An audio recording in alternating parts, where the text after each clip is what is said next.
Good morning, welcome, and thank you for joining us in today's online public forum on Real Property Valuation Reform. I am Attorney George Katigbak of the Foundation for Economic Freedom, and I will be your host and moderator for today. This forum is organized by the Foundation for Economic Freedom with the support of the Bureau of Local Government, Finance, and the Asia Foundation. As a brief background about FEF, it is a public advocacy group dedicated to advancing economic and political liberty, good governance, secure and well-defined property rights, market-oriented reforms, and consumer rights protection. Over the years, FEF has been working closely with the government to improve land rights and governance in the country. Yeah. One of the policy reforms that the FEF is supporting is a real property valuation reform. Ito po yung ating agenda for today. But before we start po, a few reminders para sa mga participants. All participants must be muted by default as they join the meeting. Meeting host will also put participants on mute during the presentation. Please use the chat function to send your questions and comments. We will try to accommodate all your questions during the open forum. This event is being recorded for documentation purposes po. And the event is also live streamed on our official Facebook page, Foundation for Economic Freedom. Ayan. Tapos po, for the overview of the program, we are joined today by our partners from the Bureau of Local Government Finance. Nandiyan po si Director Pam, si Director Arnie, who will present Package 3 and its salient features.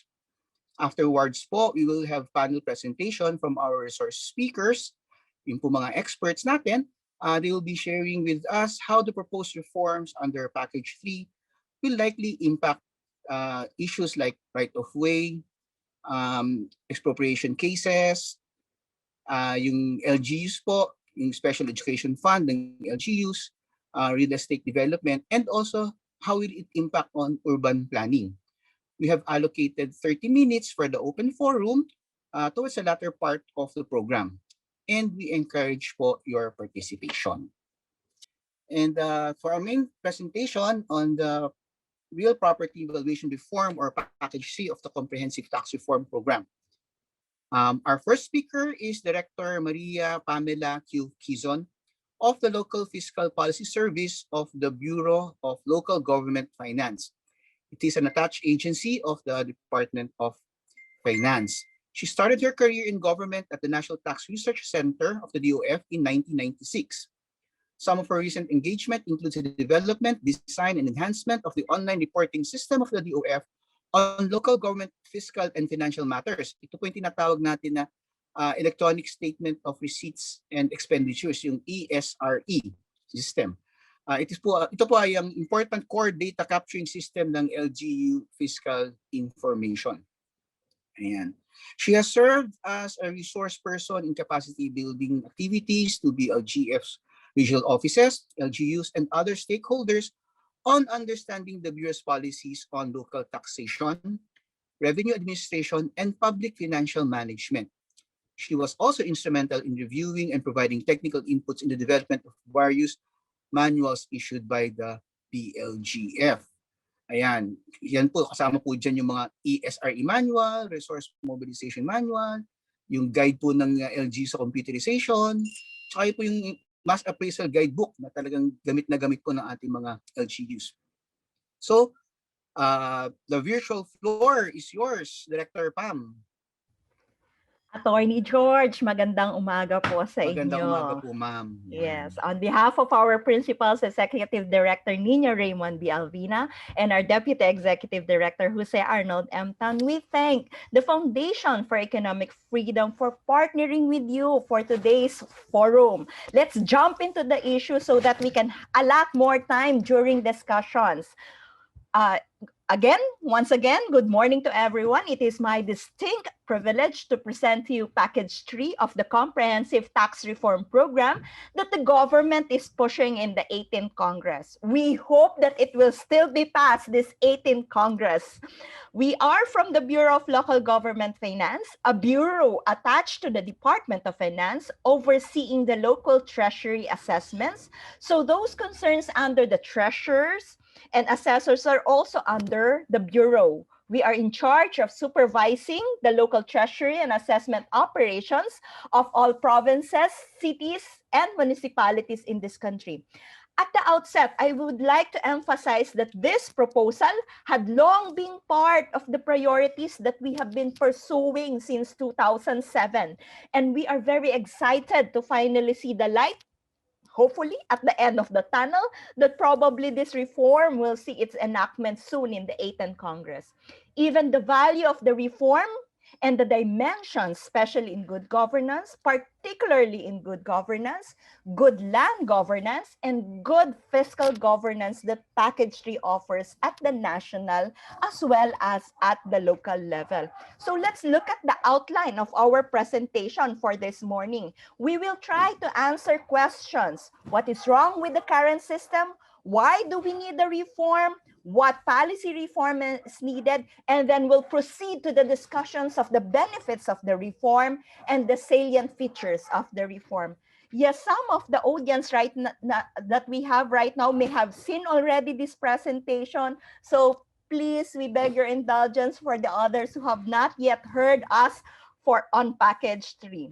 As a brief background of our presentation, we all know that land is considered a vital resource for any nation, which according to the World Bank contains 50% to 75% of the country's wealth.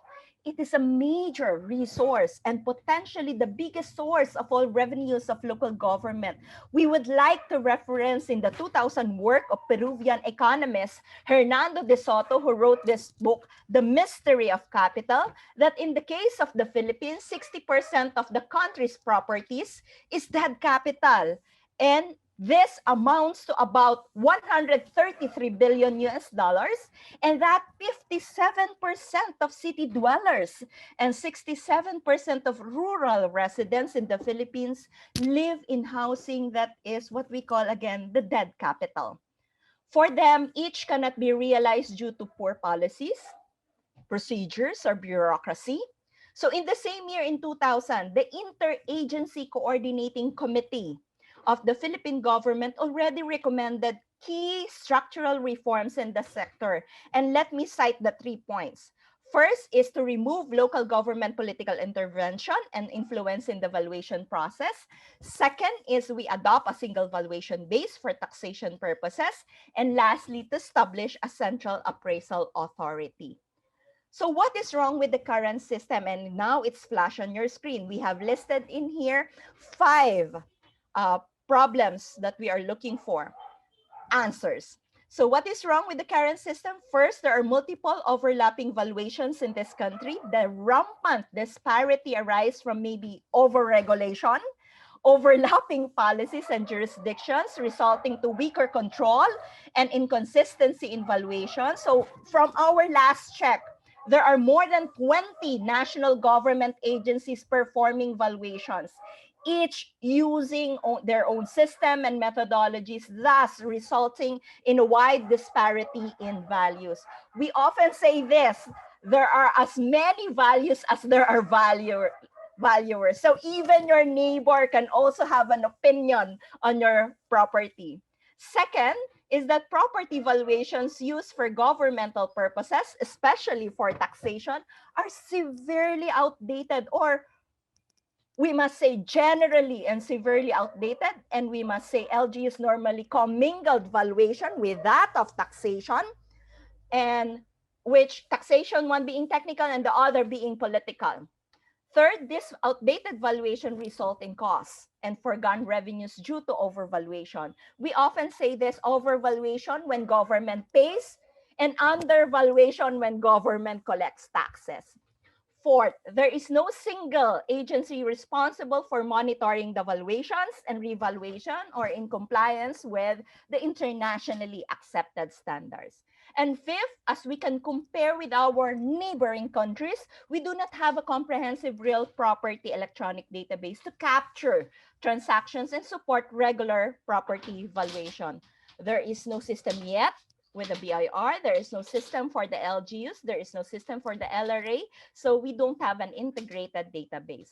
Let's look at an illustration to illustrate the multiple overlapping valuations. So based on a study done by World Bank in 2004, there were more than 20. In fact, here we enumerated 23 government agencies doing or requiring valuations. And on this slide, you can see the notable disparity. Look at the box at the right side of your screen. Notable disparity when we compare and sampled 19 cities, comparing the schedule of market values used by the local government with the zonal values. The variance is between 13% to 94%. But if you look at the schedule of zonal values with the private valuations, this disparity reaches up to 930%. But if you compare the valuation of the assessor with that of the private valuer, the disparity is dramatically at 7,500%. So package 3, through a regularly updated schedule of market value that hopefully will be approved by the Secretary of Finance through this package, could support the valuation related functions of other agencies. Let's look at some numbers. This is a quick look at the numbers that we have right now. Taking note that this low tax intake and undermines revenue generation.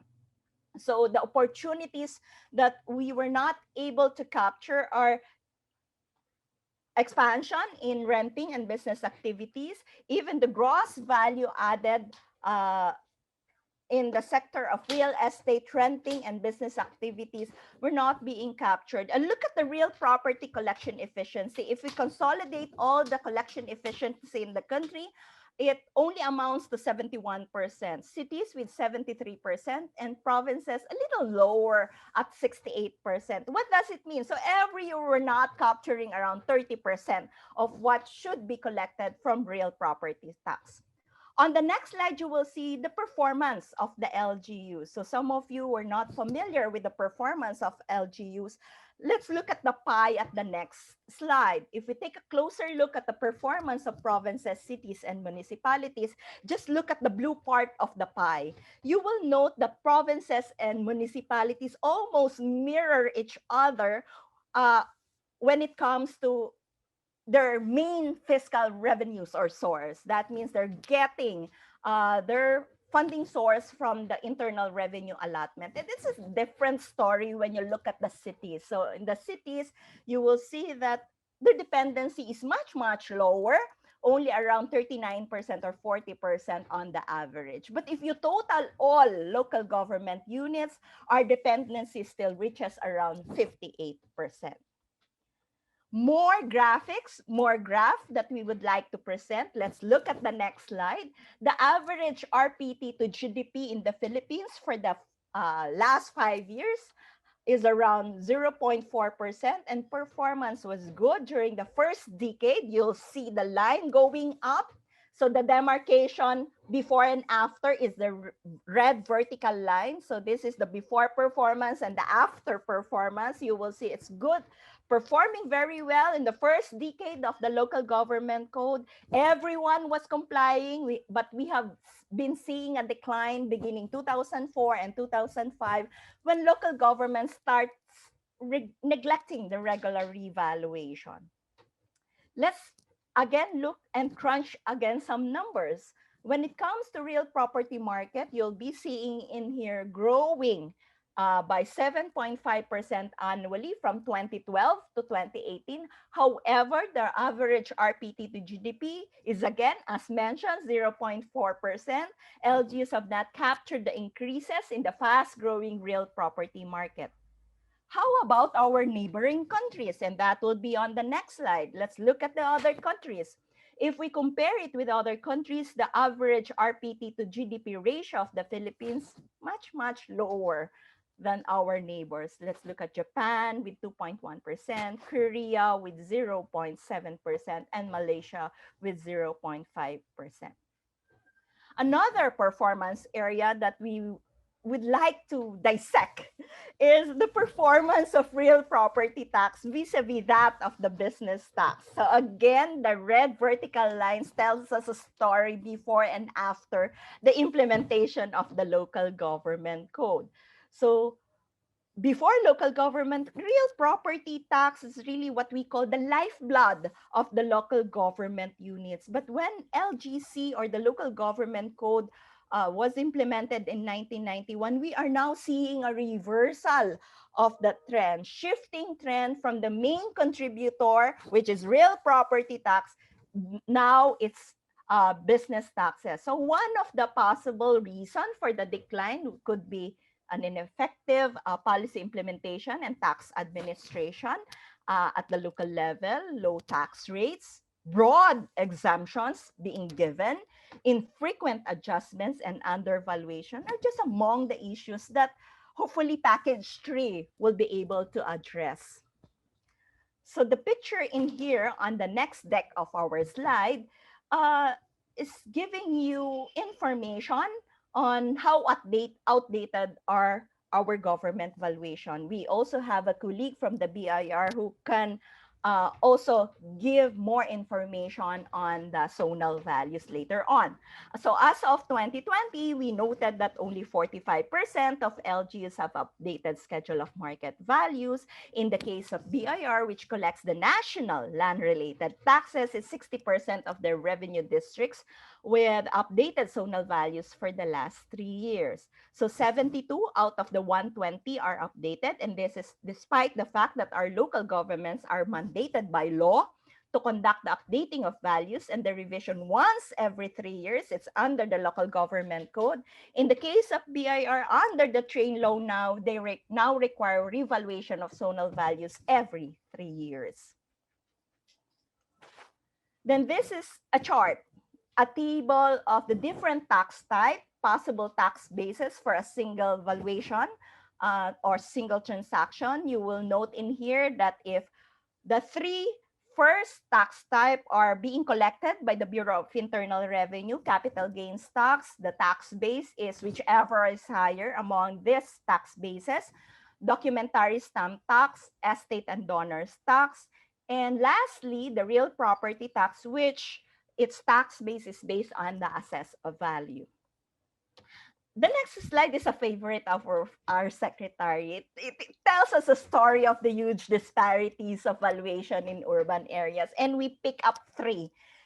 You will note in here that in Ayala Avenue in Makati City, the valuation is 18 times more sa private po, sa market value when you compare that to schedule of market value. In Legazpi Village, taking note because the schedule of market value was way before. It's in 1994 and 1996. Maybe BIR again can correct that with us if Makati City has really 2017 schedule of zonal values. But these are the information that we have when we are preparing this slide. In Legazpi City, the disparity is much lower, but it's still 13 times if we compare schedule of market value with that of the market value. While in Quezon City, we are seeing about a disparity of 4 times between market value and the schedule of market value. How about looking into outdated valuations? And that's on the next slide. So based on the ordinances submitted by local governments, the BLGF we created an online survey and we asked them to submit their ordinances and we inspected their schedule of market values and we noted severely undervalued properties on a per square meter basis. So look at the examples that we have on the screen right now. So residential in Benguet is 3 pesos per square meter. Agricultural property, this is 0.04 pesos per square meter, although it's measured in hectares. So we convert it to the square meter. In Lanao del Sur, industrial property in Puerto Princesa, it's 20 pesos per square meter. Commercial lands in Lanao del Norte is 18 pesos per square meter. So this is from our last check. So we don't know if these local governments are now in the process of revising, because the Secretary of Finance has written the governors and mayors, telling them that there's potential if they revalue their schedule of market values. But it's a different story now because of pandemic. Definitely, we know and we are very sensitive on the plight of the people right now. So I don't think this is a good measure that the local governments will be doing. But what we're presenting in here is the picture before the pandemic. So what are the effects of outdated values? And that's pictured on the next deck of our slide. One is the obvious one. This is the unrealized revenues and socioeconomic benefits from delayed projects. We also have conflicting land values resulting in right-of-way compensation problems. Uh, we also have lengthy court litigations due to valuation disputes and cost overruns on the part of the government. So let's try to answer the question, why are government and government valuations outdated?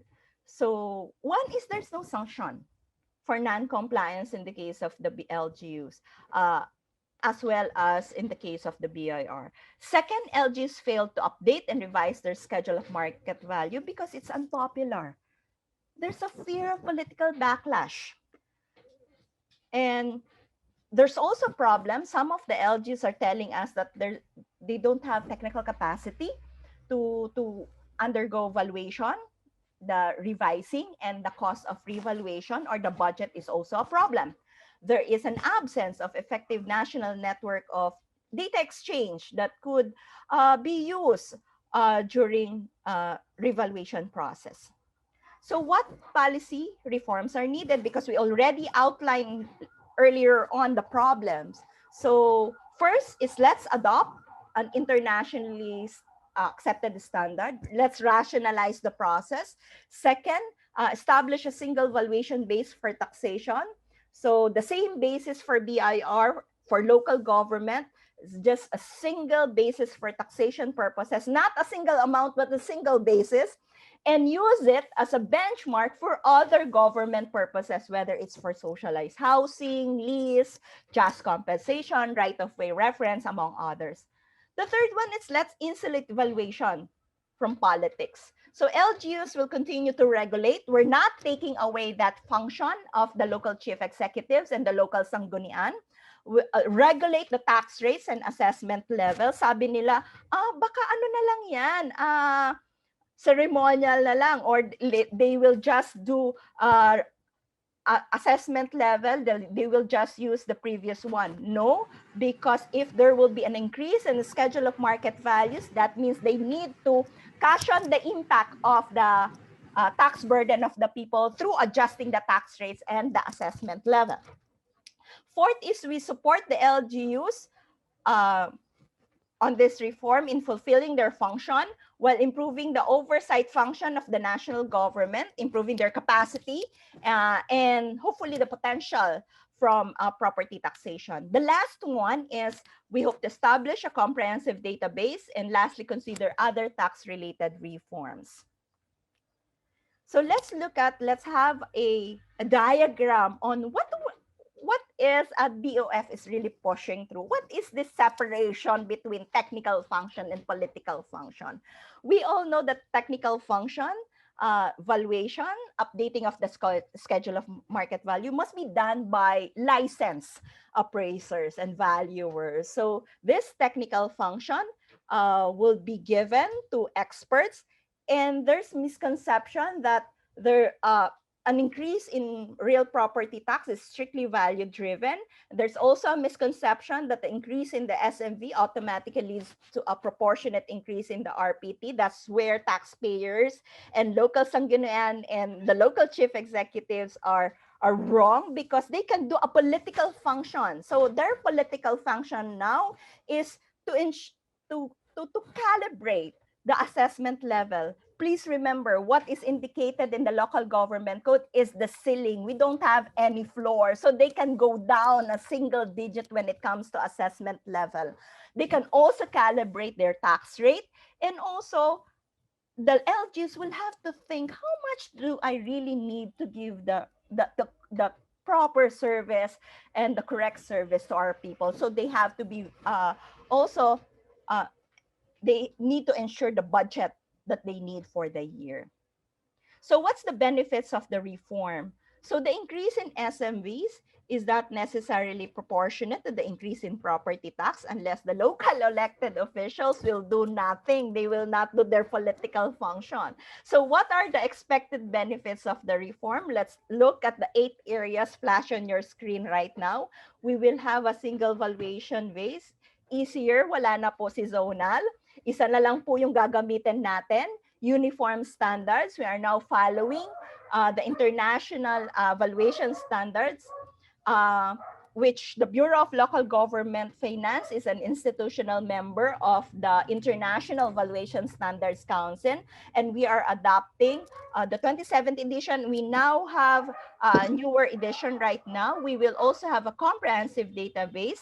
This will potentially increase the revenues for the government, improve local autonomy, higher investor confidence, guaranteed benefit. This is close to our heart, guaranteed benefit for the education sector, because in the Philippine real property taxation, there's a piggyback tax, which is a special education fund.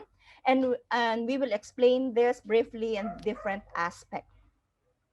So the 8 ones, a single valuation base, on the next slide.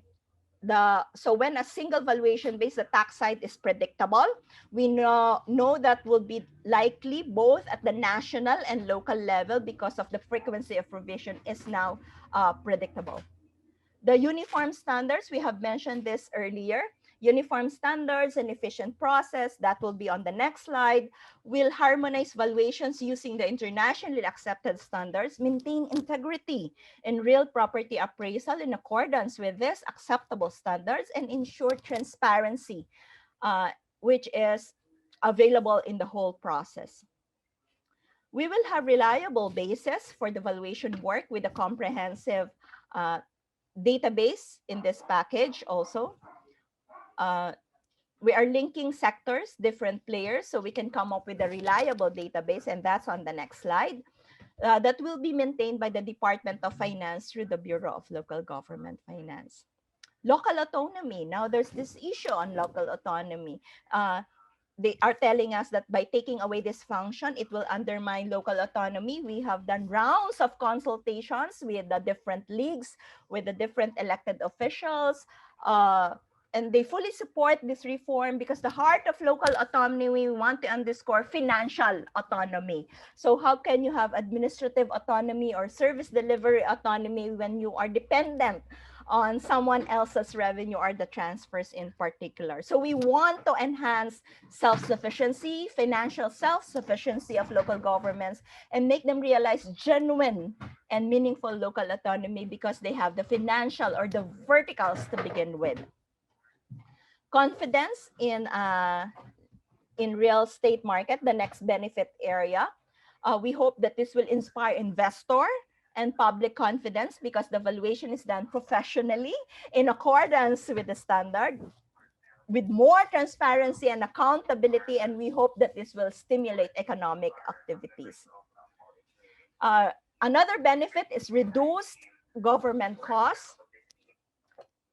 The next one is the increase in a special education fund. So the next point is that we would like to underscore that benefit for the education sector because of the local level, there is an additional, as mentioned earlier, a piggyback tax, 1% special education fund. So in addition to the basic real property tax that we are paying annually, we also need to pay additional 1%, and that goes exclusively to the local school board. So potentially the gains from increase in valuation will also have an X benefit for the education sector. And reduce government cost is the last point, and last benefit area that we will be discussing, because the valuation will now be predictable, it's now reliable, and will be a good reference for the government sector. So our vision is harmony, consistency, efficiency, and equity, which we hope will be redound to improve governance, transparency, and trust. Let's now go and deep dive to the salient features of the reform. In this deck of cards, you will now be seeing the different areas where the reform will be touched by our proposed bill. First one is on the use of the schedule of market value. So in computing, any internal revenue tax, and that will be on the next slide, the BIR commissioner shall use the schedule of market value or the actual gross selling price in consideration as stated in real property transaction documents, whichever is higher. So what are enumerated in your screen are the different national and local property related taxes that hopefully will be addressed by the single valuation base. And as reference benchmark for other government purposes. How about the preparation of the and approval of the schedule of market value? So assessors, because they are licensed, they are professional, they are licensed by the PRC, they have the responsibility to prepare the schedule of market value for the different classes of real property situated within their respective LGU. They would need to adapt the internationally accepted standards in the preparation of the schedule of market value. So this will be the stages that they will have to undergo. The assessor shall complete it. They will have to conduct one public consultation. Take note that we are in partnership with the Bureau of Internal Revenue here, BIR regional offices, and joint endorsement of both head of office, the executive director, and the commissioner of internal revenue, and finally approval of the secretary of finance. How about the regular updating of the schedule of market value? That's a feature on the next slide. So the BLGF shall formulate a program for the regular revision of the SMV. What do we mean by this? Let's take note that there are LGUs with just updated their schedule of market value. So we will not force them again to adapt. This is not a one-time big time updating of the schedule of market value once the law is passed. There will be phasing. There will be a program for the local government units. And we also have transition period and the number of years that the general revision of SMVs, which we are still adapting the every 3 years system. How about setting the assessment level and tax rates? We also have discussed this earlier that we're not taking this away from the function, political function of the local government units. But this time, the assessor together with the treasurer will need to conduct a tax impact study studying the result of the approved schedule of market values, whether there's a need to lower the assessment level or the tax or to cushion the impact of the real property tax burden for the taxpayers. Publications, the DOF shall post in its official website the approved schedule of market value. So while the tax rates and assessment level will be taken care of by the local government units. The development of the comprehensive real property database to support valuation function is also indicated in our proposed bill, which shall be developed and maintained through the BLGF.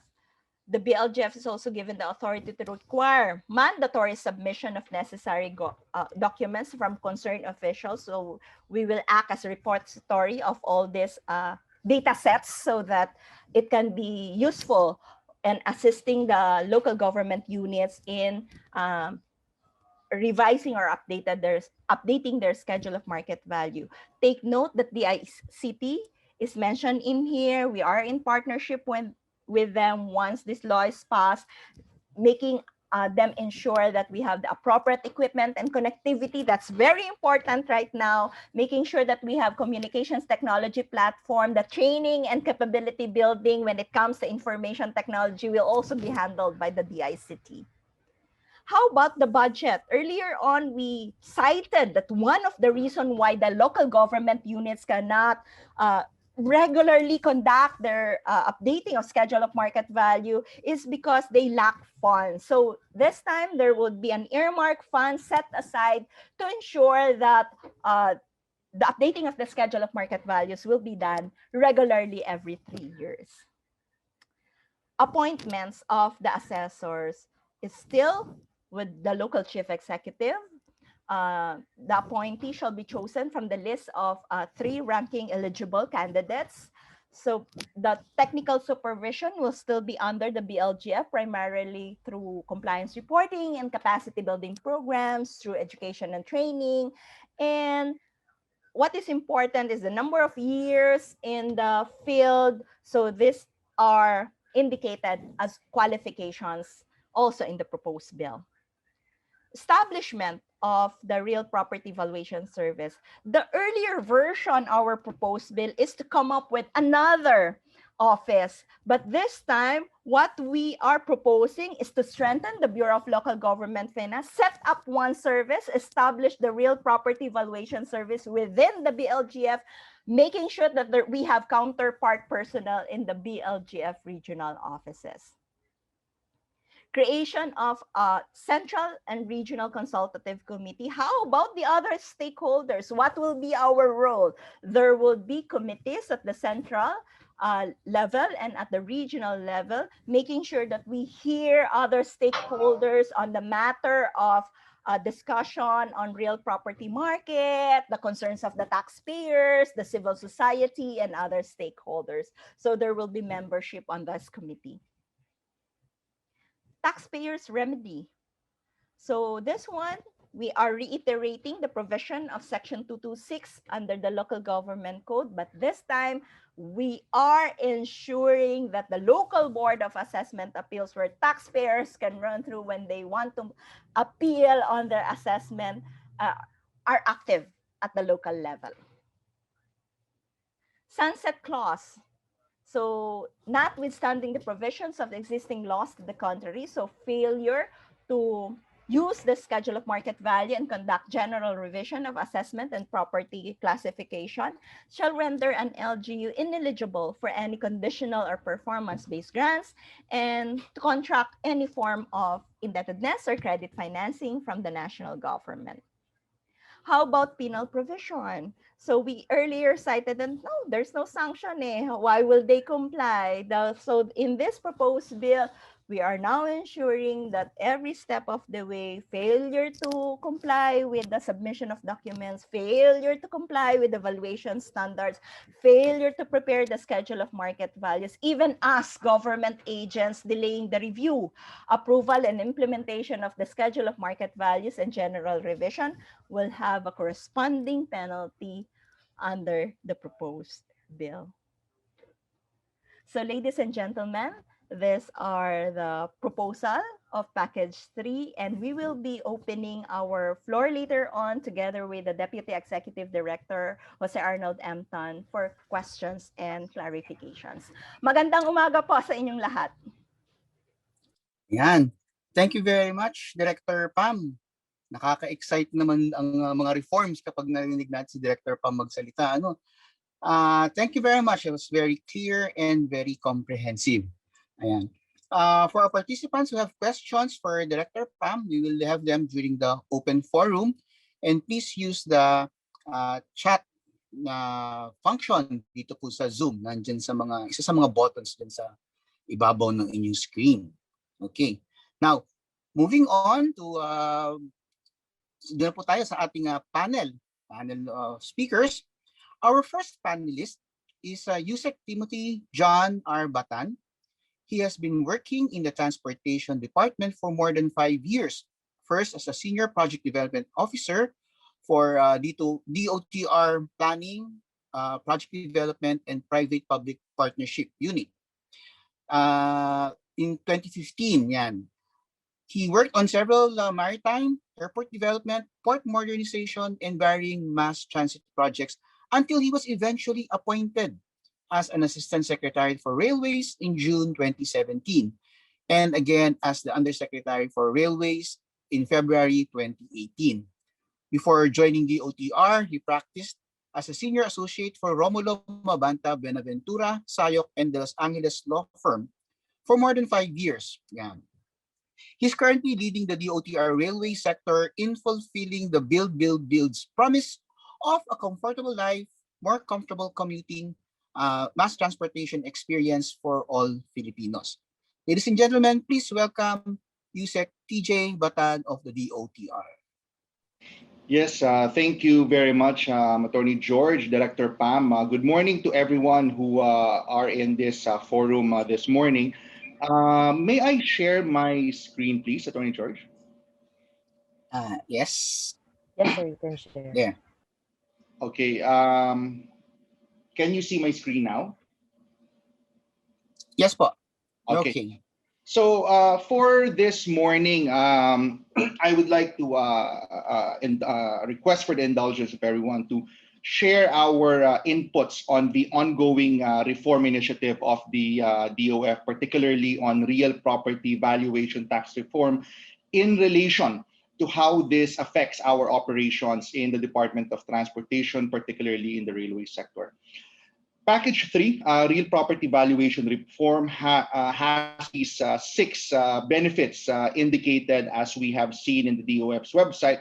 But there is another benefit that is an effect of some of these direct benefits, which is really faster large-scale infrastructure implementation. I will go more into that later, but just very quickly, the simple idea is this. If you want to build infrastructure, you need the land to build it on. If government does not own the land because of potentially lack of foresight in long-term planning 30, 40, or 50 years ago, then that means that government has to buy the land. Now, when you are buying something, the price has to be determinable in order for the transaction to push through well, to push through smoothly, to push through fast. As mentioned by Director Pam earlier, we understand that there are more than 20 potential sources of valuing among different government agencies now. And the way that we think about that is like government entering into a store wanting to buy a product, land. But there are more than 20 different price tags attached to that property, to that product that we want to buy.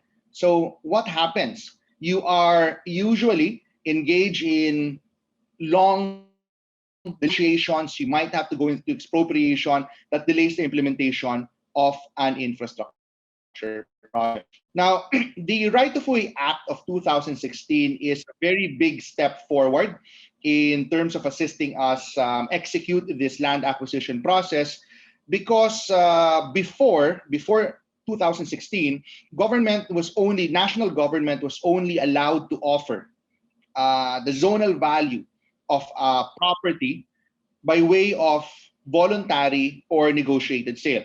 Now, as mentioned earlier, there are huge disparities in zonal value and fair or current market value, which is why in almost all cases, we end up having to expropriate property before 2016, because no property owner in their right mind is going to sell their property voluntarily using an undervalued zonal amount. Now, in 2016, we had this development. We were given the ability to offer fair market or current market value, but still, when you say current market value, as Director Pam mentioned earlier, there are as many versions of current market value as there are valuers, as there are appraisers. So we've seen some difficulty there. There's huge improvement because of the Right of Way Act of 2016. For the subway depot, for example, out of around 500 plus properties that we acquired, only 20 had to go to expropriation. And in those cases, it's usually because there is a disagreement between the property owner on their perceived value of the property and our offered value. So why is this issue very important to us? As you can see on the slide, the 3 lines that we have in Metro Manila, LRT1, LRT2, and MRT3, so we did not include PNRE here, has a footprint of only, geographic footprint of only 844,000 square meters. Our current pipeline of investment approved, finance, and ongoing projects will expand that to 18.5 million square meters. So just to give you some context, out of that 18.5 million square meters, we need to acquire 9.5 million square meters. And if you compare that in terms of the size of our local government units, that is twice the size of the entire San Juan city. That is equivalent to the size of Mandaluyong, Navotas, and half the size of Marikina and Makati. So that's the scale of the right-of-way acquisition effort that we are currently undertaking in the railway sector. Now, why are we doing all of this? I just wanted to put this slide in because Alina, mangaro na lang ko sa kopya pag napermahan. Hello. Okay. So why are we doing all of this? Why are we doing all of these rail projects? Why are we acquiring all of this right of way? Well, the reason is simple. Back in 2017, we updated our transport planning models, and we saw that we are incurring almost 1.3 billion in annual direct economic losses in the Greater Capital Region alone. So that is the National Capital Region, Region 4A, and Calabarzon, and Region 3, Central Luzon. So to understand what that figure means, that figure is 7% of our total GDP in 2019. That is more than twice the total foreign direct investment. All of the hard money that came in 2019, it's more than twice that, and it's 10% of the total market capitalization of our stock exchange. In terms of social welfare services, what social welfare services could we have delivered had we not incurred these losses? More than 1 million public school classrooms, more than 2,000 provincial hospitals, not the smaller tertiary hospitals, and more than 4.3 million hectares of irrigated lands based on our official unit cost budgeting estimates from the Department of Finance. And that is the reason why administration of President Duterte engaged in the Build, Build, Build program. So that's a total of around 7.7 trillion over a 6-year period. That is 7 to 8% of total GDP. So as you can see here, one of the biggest components of Build, Build, Build is really the railway sector, with almost 22% or 1.7 trillion in approved finance and ongoing projects. Now you may be wondering what those all are. But before that, why are we doing that? Why are we investing in that massive amount of resources in the railway sector? Well, I saw from the participants list that not everyone is from Metro Manila. But if you look at our congestion situation in Metro Manila, part of it can be attributed because of the lack of railway, of high capacity mass transport infrastructure in our capital. And if you look at our comparably dense urban centers, Jakarta, Seoul, Tokyo, Shanghai, we are really lagging behind. And that's why we'd like to share with you some of our catch-up measures in order to close that gap.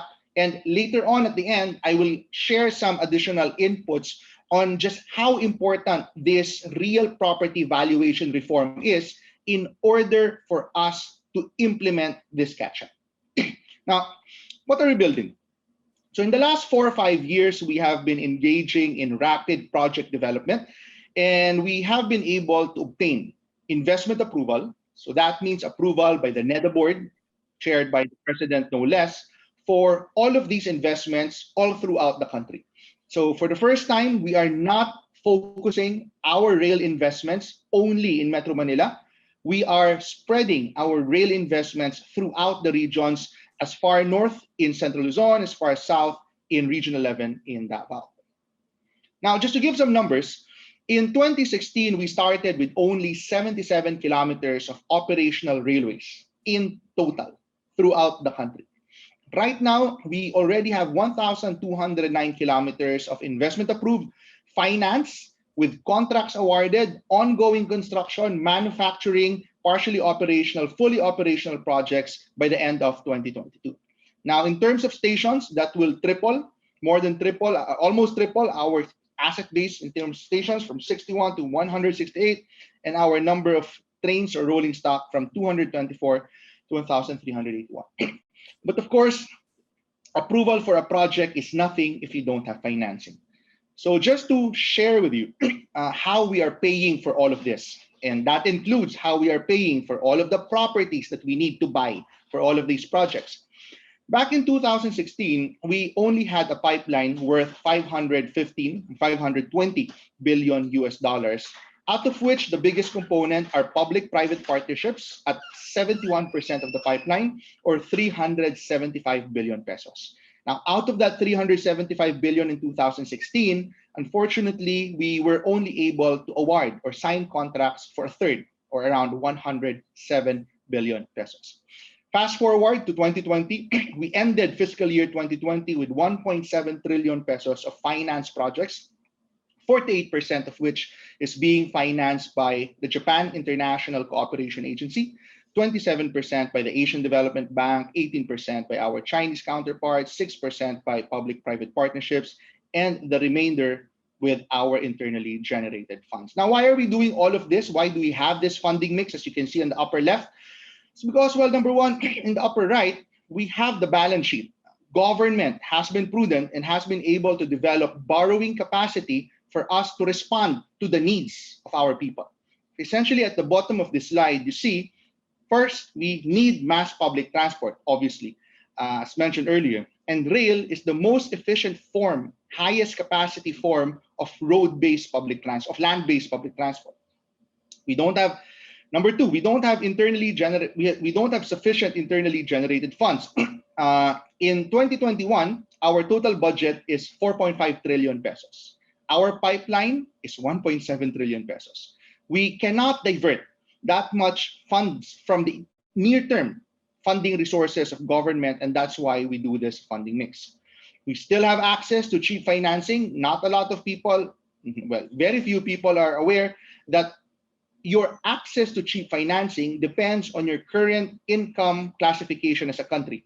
Currently, we are still a lower middle income country. We still have access to the cheapest forms of financing. For example, our JICA, our Japanese loans, are at 0.1% per annum interest rate, payable in 40 years with a grace period of 12 years.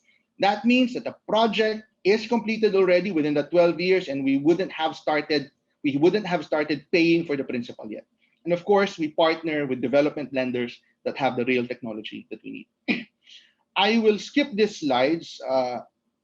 Well, maybe just to quickly comment, just to demonstrate the amount of confidence building that we have been doing with our development lenders, because at the end of the day, these are development banks, but they are still banks.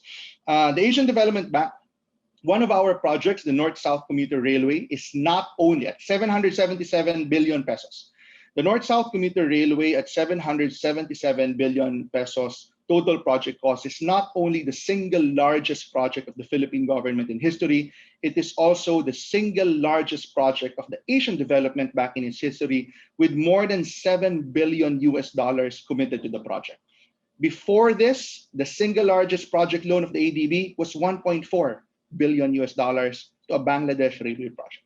From 1.4 to more than 7 billion dollars confidence vote for the country. JICA is financing our first subway project and is also financing the longest commuter rail project in its history.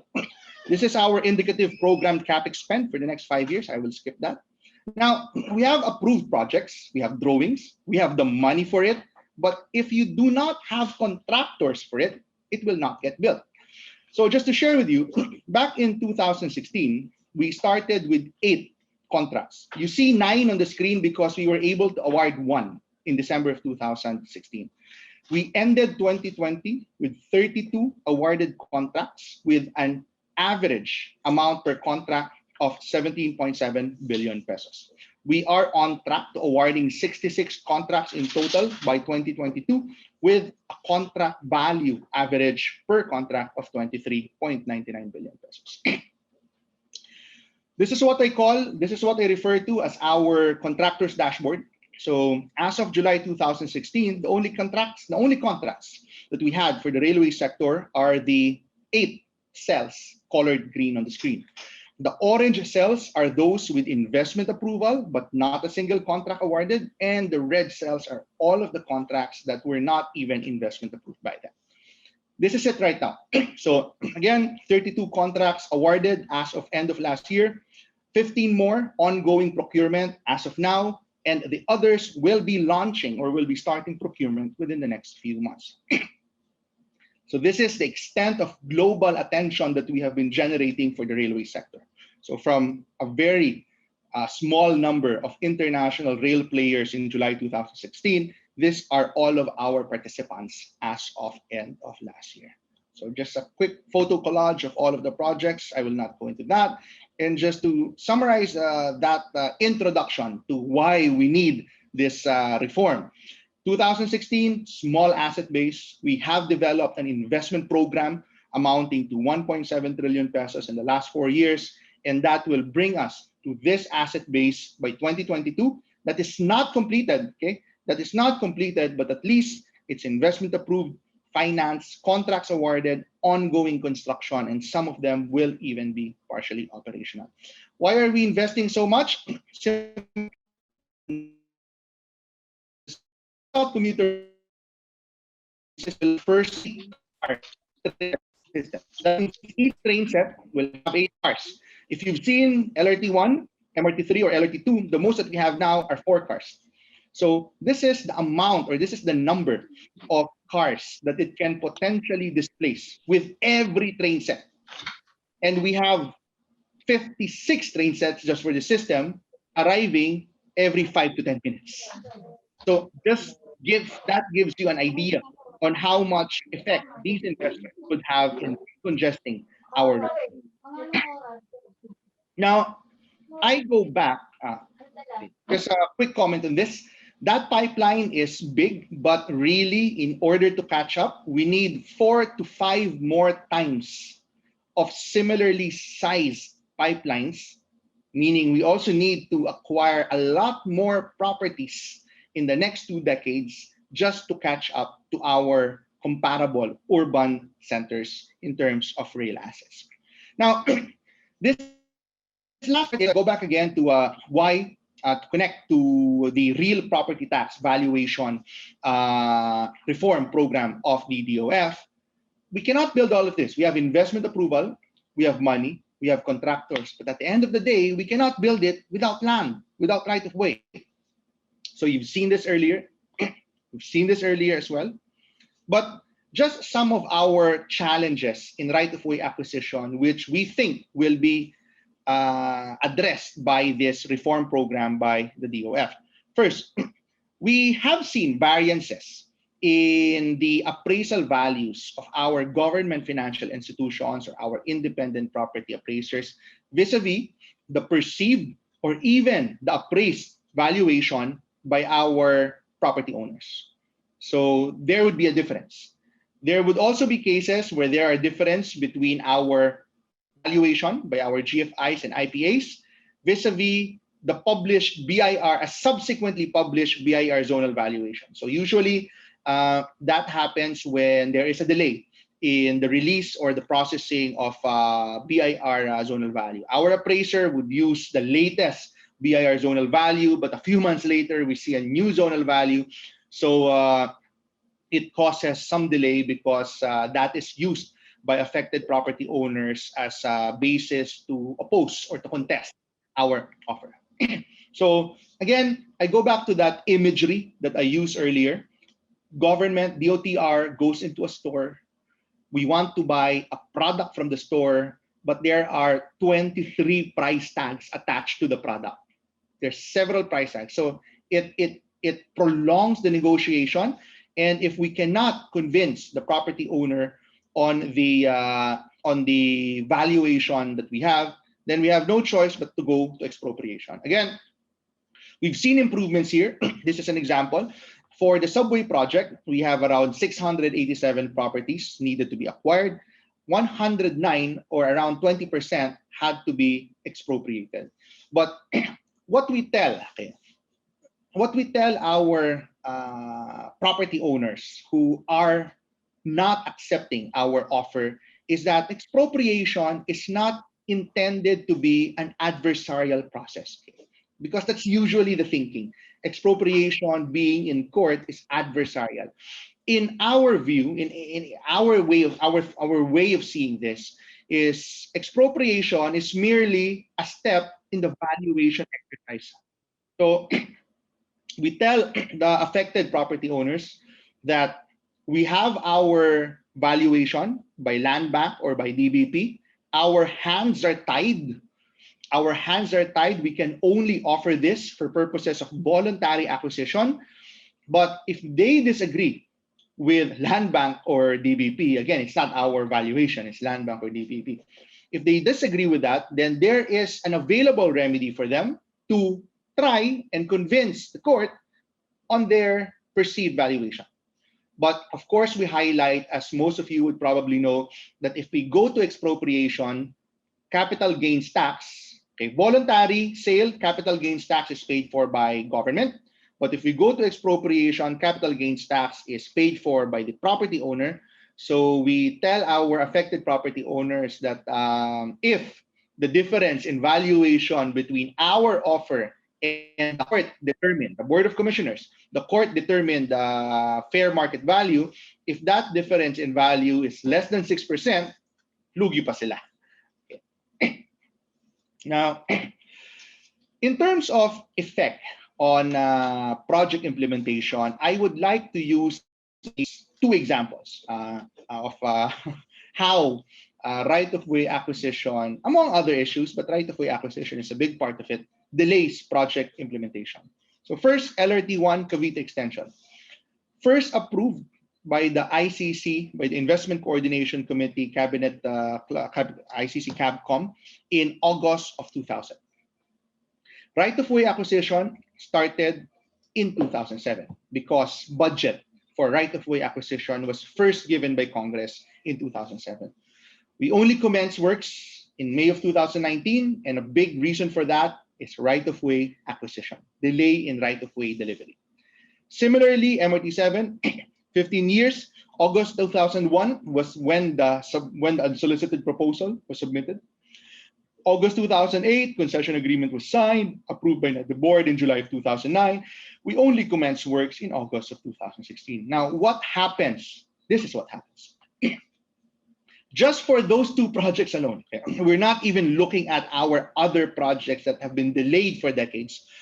What happens is we incur financial and economic loss.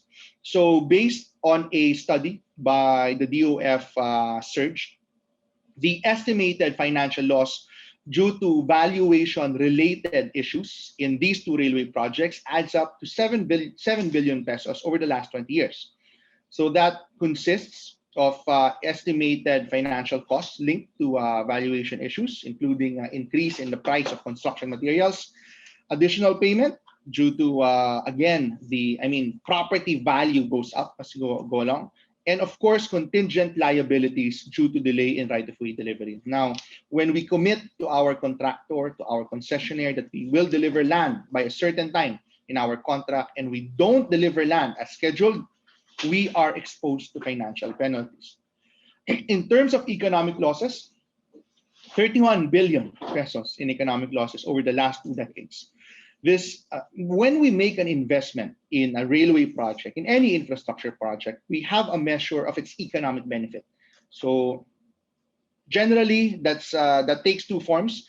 Number 1, savings in travel time costs, less traffic, less time of the road, less lost productivity.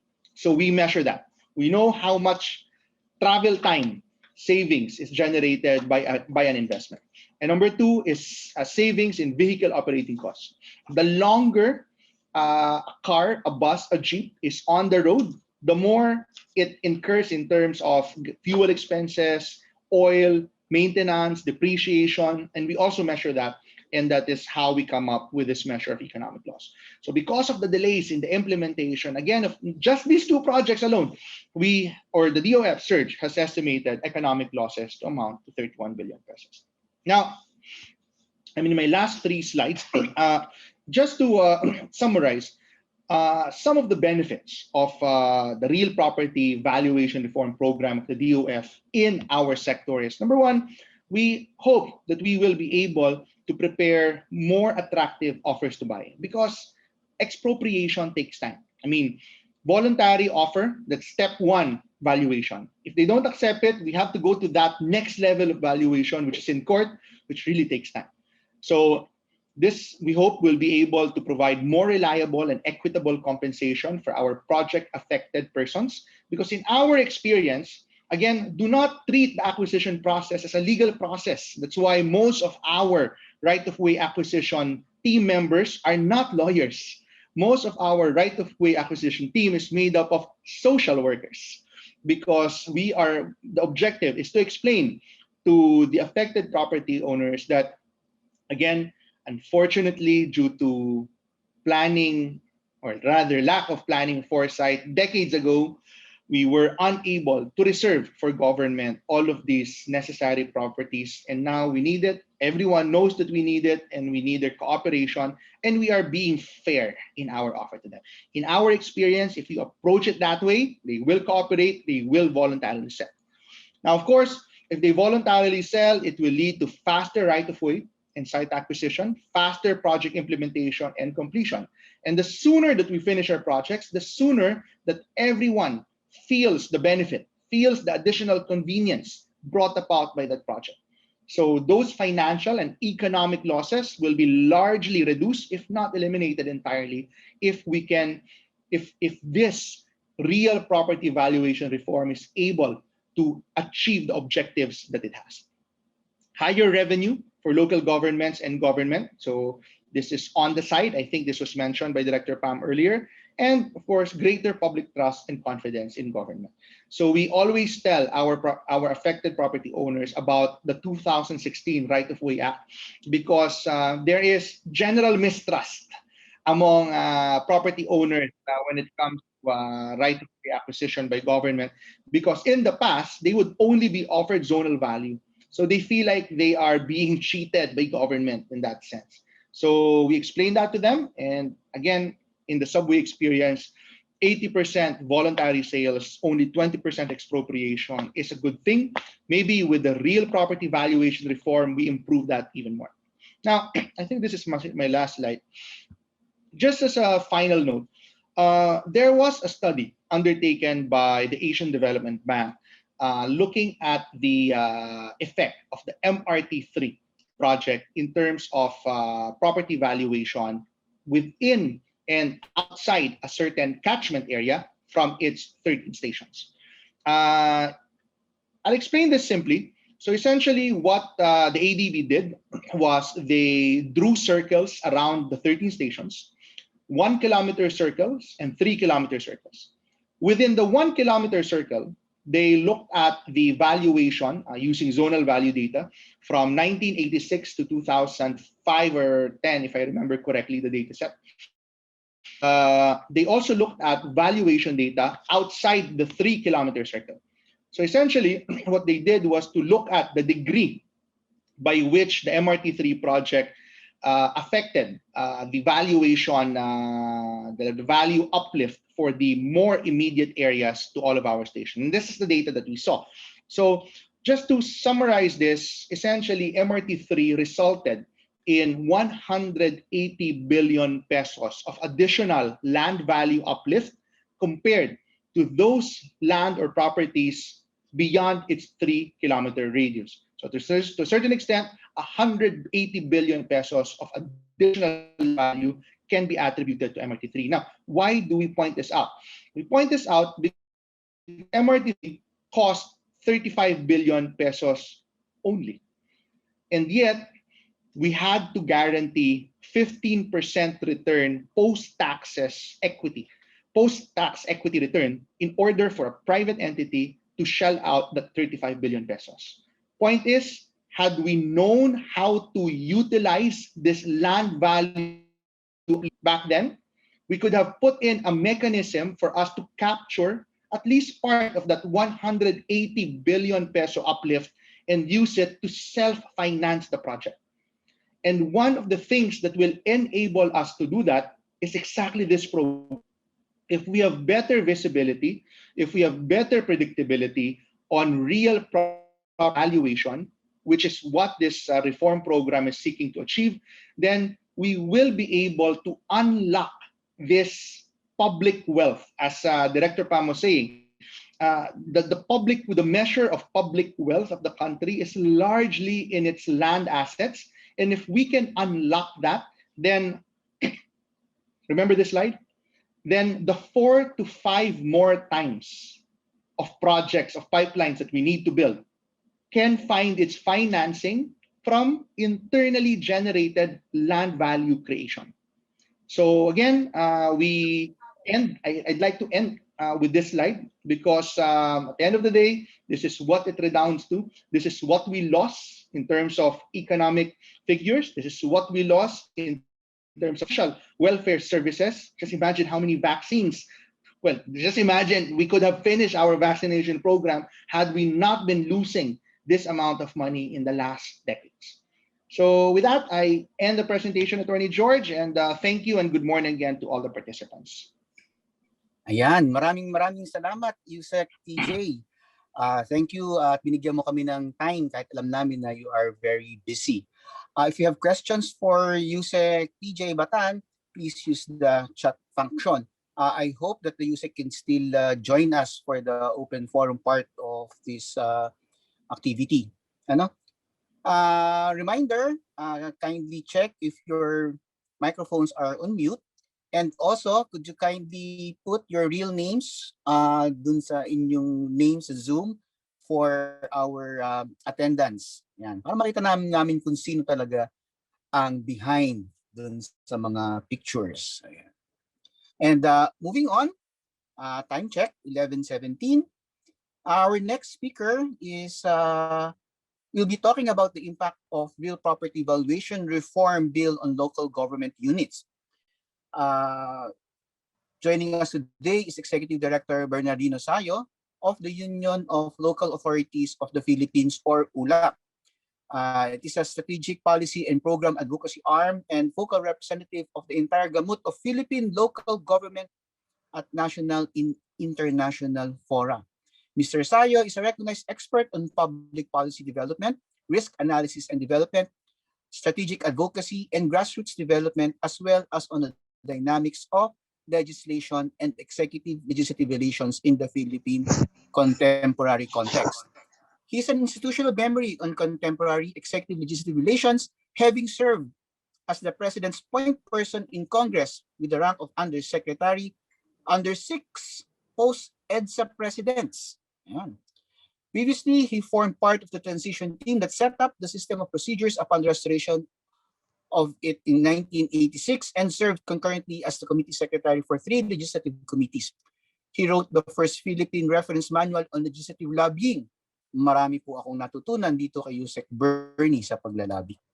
So without further ado, please welcome Yusek Bernie Sayo, the Executive Director of ULAP. Sir Bernie? Hi, to our friends from the Foundation for Economic Freedom, especially my close friend, Attorney George, as well as the Bureau of Local Government Finance, which is headed by Executive Director Nino Albina, and of course, ably supported by Director Pam Quezon. To my fellow resource persons and to the other guests and participants in this event, a pleasant morning or noontime already. As the umbrella organization of the League of Local Government Units and Local Government Officials, the Union of Local Authorities of the Philippines, or ULAP, endeavors to unite, capacitate, and strengthen our member LGUs towards a more effective and efficient delivery of basic services to local communities and discuss local issues with national government and development partners. We are therefore very thankful to the organizers for inviting us to be part of this important discussion on real property valuation and assessment reform. As mentioned in the program, my task is to present the expected impact of the proposed real property valuation and assessment reform to LGUs. This will be in addition to what have been detailed out by Director Pam in her presentation. Um, Earlier today, it was pointed out that the legislative intent of the measure is to develop a just, equitable, and efficient real property valuation system. And towards that objective, it proposes the following key features, among others. Just to recap, decentralization in the DOF of the approval process for SMVs, broadening of the tax base used for property-related transactions, establishment of a single valuation base to eliminate wide disparities, and creation of the comprehensive electronic database. Next slide, please. On closer analysis of the proposed measure, we have identified its impact on LGUs. The immediate implication is on the aspect of administration and procedures. Currently, pursuant to Section 212 of the Local Government Code of 1991, the local assessor prepares a schedule of market values for the different classes of real property situated in the respective LGUs for enactment via ordinance of the local sangguniang concern. With the proposal, more significant role, particularly in the technical facet, will be given to the Department of Finance and the BLGF. Thus, the concomitant effect is to, one, spare the local sangguniang from the difficult task of adjusting land value. Even under a hypothetical post-pandemic scenario, it would seem inadvisable still for the local sangguniang to consider the unpopular, or should I say politically charged adjustment of the value of real property, even with an ostensive view to increasing revenue to fund COVID responses. Second, it will also ensure LGU compliance. Certainly, with the adjustment of the SMB lodged in DOF, compliance by LGUs will be monitored even given the express authority under the bill, which will finally remove all excuses in the past to postpone adjustment of land value and to assess taxes properly. Third, it will also free up the local assessors from the politicized process. Life for local assessors will be less stressful, especially with the establishment of a cadre of DOF-based technical people to support and manage the valuation process. We are hopeful that this will ease up some of the burdens of the local assessor's office, considering that many of them are understaffed and need more capacity development. Next, it removes the usual impediment to road right-of-way cases, as well as expropriation cases, as explained by USEC TJ Batam. Uniform and updated schedule of market values as against diverse current market values will definitely facilitate litigation and resolution of cases pertaining to expropriation and the exercise of the LGU's power of eminent domain pursuant to Section 19 of the Local Government Code. Not only will it reduce local government administrative costs as well as economic losses, but more importantly, it will hasten the implementation of government projects and programs being delayed by such cases. Next slide, please. These reforms will also have fiscal and economic implications. It will increase potential local revenues. Regularly updated and uniform SMBs will logically increase the base of the local taxes, even without adjusting the existing tax rates, such as uh, real property tax, tax on transfer of real property ownership, the SEF or the Special Education Fund, and additional tax on idle lands. Next, it will also support the LGU's taxing power, regardless of what they say on the ground. As a knee-jerk reaction, the proposed law does not diminish the mandate of the LGUs to generate its own source of revenues. Conversely, it speeds up the policy-making process as it now allows the local sangguniang to concentrate on more important legislative matter, including setting of tax rates, reviewing investment and development plans, or passing green recovery and social legislation. But it should be expected that revenue will still be lower than target during the pandemic. However, uh, as scary as it may seem, as we come close to the enactment of the bill into law, we should expect land speculation to increase, as well as a lot of buying spree. Um, the law or the contemplated law will also support investment planning. It does not scare investors. Instead, it ensures predictability of planning for planning purposes, which is the focus of LGUs as they try to bounce back by recalibrating investment plans. But of course, it's up to LGUs, although we encourage them to pursue climate resilient pathways, adopting the green economic agenda to build resilient economies, communities, and ecosystems. The contemplated law will also promote local investment factors. When SMV is comparatively settled anywhere in the country, it becomes easier for LGUs to focus on selling their competitive advantages in terms of availability of raw materials, the local supply chain, the human resource pool, infrastructure development, and the like.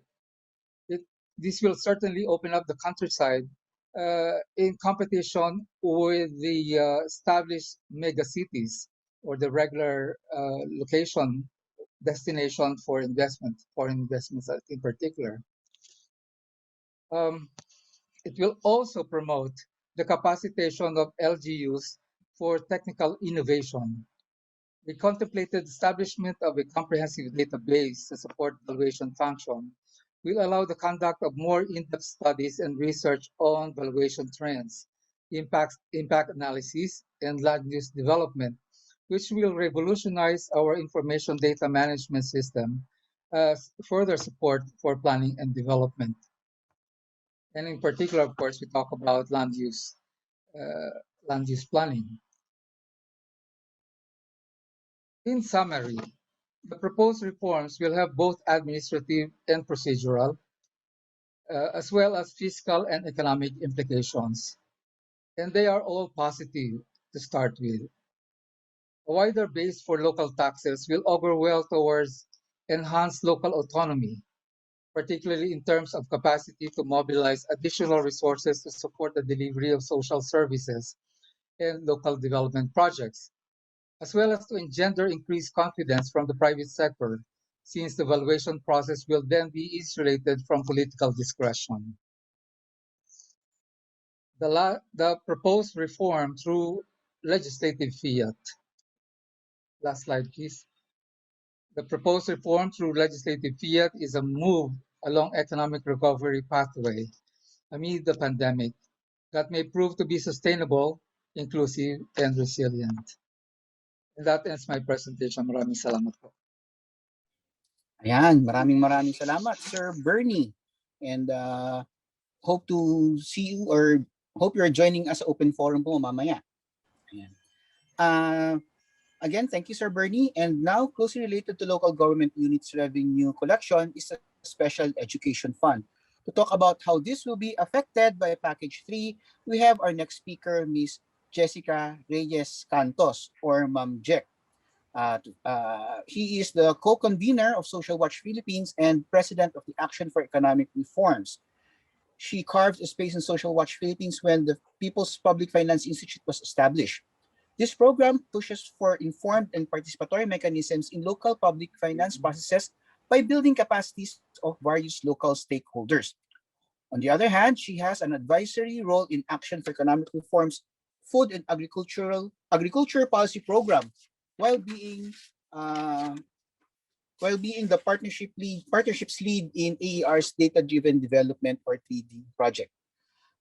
Jack served as Chief of Staff of several legislators, including former Senator Bobby Tanyada, his son Lorenzo Erin Tanyada II, both from the province of Quezon, uh, Delmar de Guzman of Marikina City, and Rav Racomora from the province of Siquijor.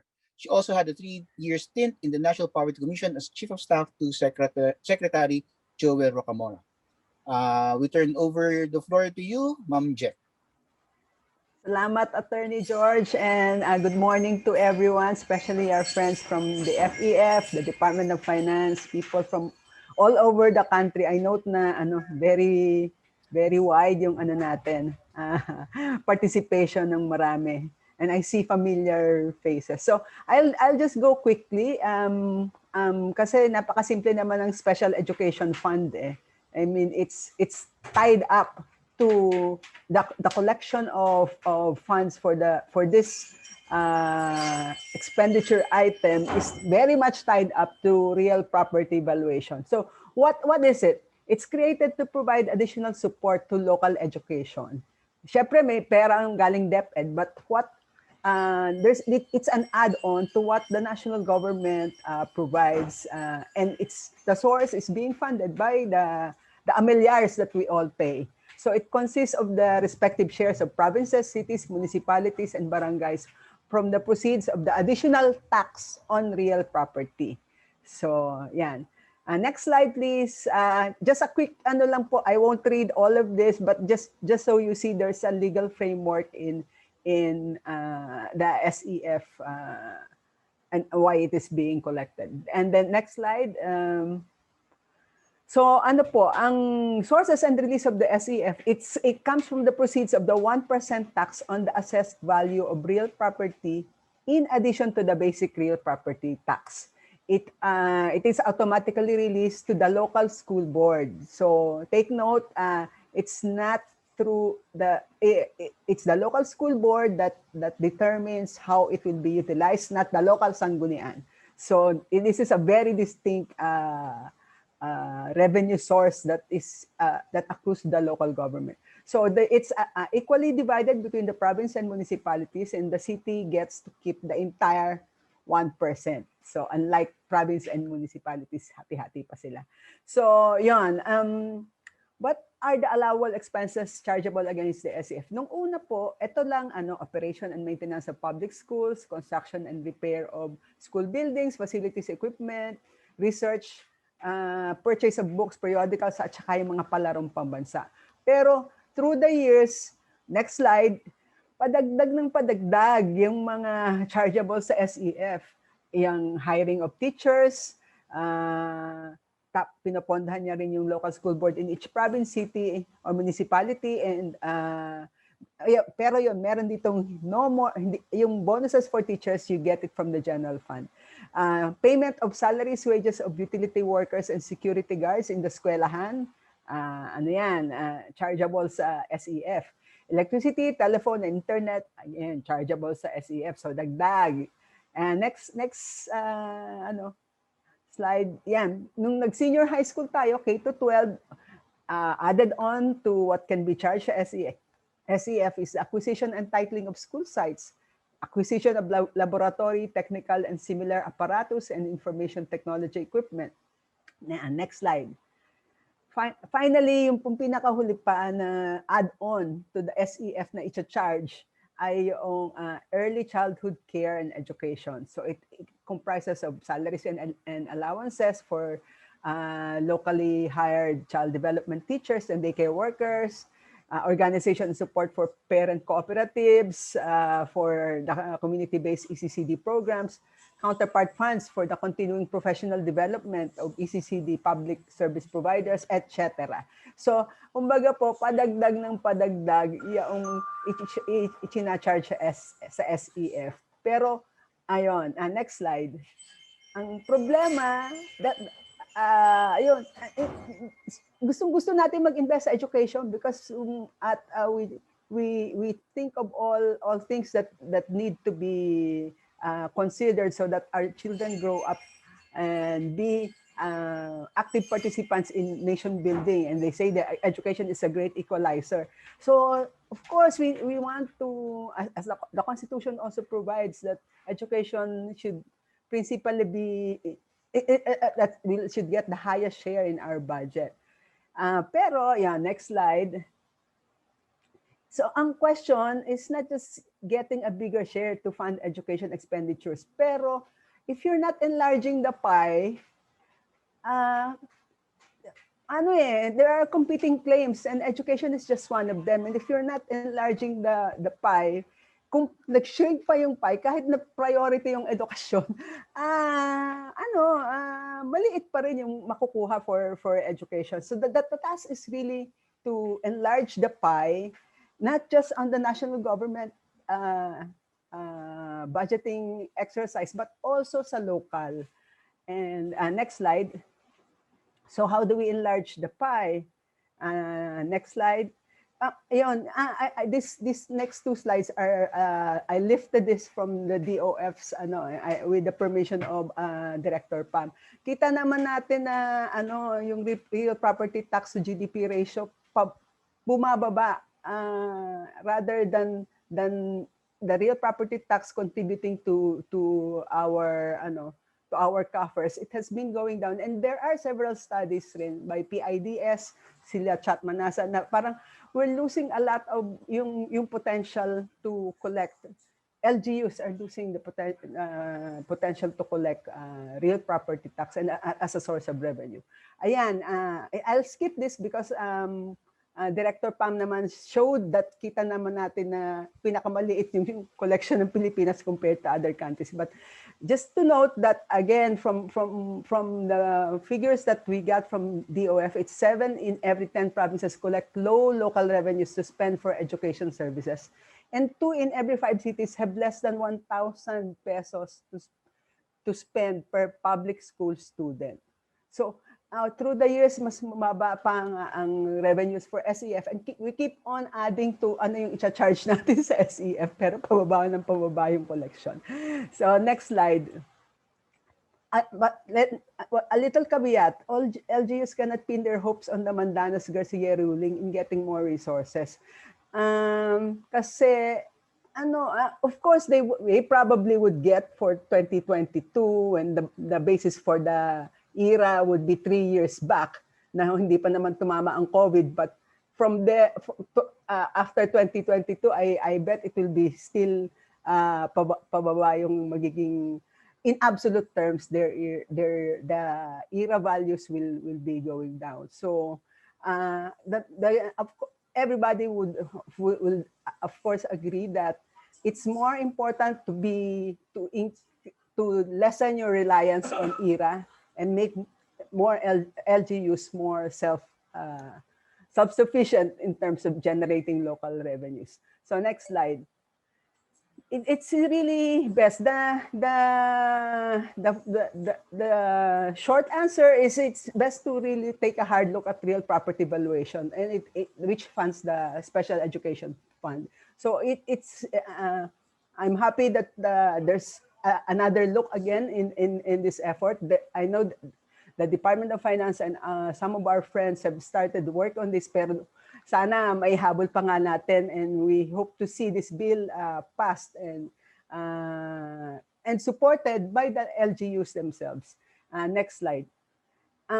Just again, I lifted this from the Department of Finance. They estimate that the current average collection for SEF is 760 per public school student, and it has a potential to increase by 280. So more than 1,000 pesos ang magiging actual na magiging spending for SEF if this bill becomes law. Next slide. But I cannot help but put in my advocacy hat in this. I mean, it's not all about money. I mean, we might be collecting more and more money, but there are COA findings that even the utilization of SEF is questionable. So many, as I told you, the SEF spending is not determined by the local sanggunian. It's determined by the local school board, which is chaired by the mayor and the district supervisor/superintendent. So silang dalawa yung main na chair, but the studies that we've been conducting ay parang very minimal ang participation ng CSOs, ng even the Parent Teachers Association in the utilization of the SEF. So, but the ILG has been supportive of having participatory mechanisms institutionalized amongst LGUs. And it need to be ramped up, update and promote the use of the full disclosure policy portal of the DILG. The CSOs in the local school board must have access to the SEF utilization and COA reports. And the maganda sana kung yung local school board membership can be expanded to include alumni associations. The local chief executive can actually invite more people to join the local school board para lang the community can be more involved in designing education programs that are needed by the community, especially at this time po na pandemya. We really have to be more creative in how our children will be educated. Next slide, ma'am. I'm glad that Yusek Bernie, I still call him Yusek Bernie because I've known him since his PLLO days. So now he's with ULAP. Talagang it would be nice if local governments will use the equity lens when they do public management processes in the local government. When we say equity, I mean hindi equally divided na pare-pareho kayo, but based on data, evidence-based, poverty reduction and social services access determination, it should be yung participatory, citizens' access to information. Sana we could have as a twin to this bill the passage also of the freedom of information, because people would want to be informed when they participate. And more transparency and accountability, especially at the local government, because we think that the battle now really shifts to local, making local programs work. Capacitating LGUs, harnessing the potential of the academe in the community, and of course, getting people involved. So, I think that's my last slide. Yes, salamat po. Let's pass this bill. It's a good bill. Thank you. Ayan, maraming salamat, Ma'am Jet. Mabuhay ka. Time check is 11:43. Baka po mag-overtime tayo because talagang comprehensive ang ating mga presentations for today. So hope you can stay po even after 12 o'clock. And we will continue naman po hanggang matapos yung ating programa. And now let's get the point of view of business organizations naman po, particularly on real estate development. We have with us the chairman of the Subdivision and Housing Developers Association, Ma'am Rosie Chai. Chairman Chai is the president of City Homes Builder and Development Incorporated and chairman of the board of Kaya Homes Incorporated. Both companies are engaged in development of socialized, economic, and low-cost housing communities. Ma'am Rosie considers herself privileged and blessed to lead both City Homes and Kaya Homes organizations in attaining their mission to serve God by helping people achieve more meaningful lives by building quality homes and communities. She has widened her network by serving on the board of governors of the Subdivision and Housing Developers Association from 2009 to 2014, and since 2017 was again elected a member of the board, and she's currently serving as board chairman. Now, I turn over the floor to you, Ma'am Rosie. Thank you very much, Mr. George. Good morning, everybody.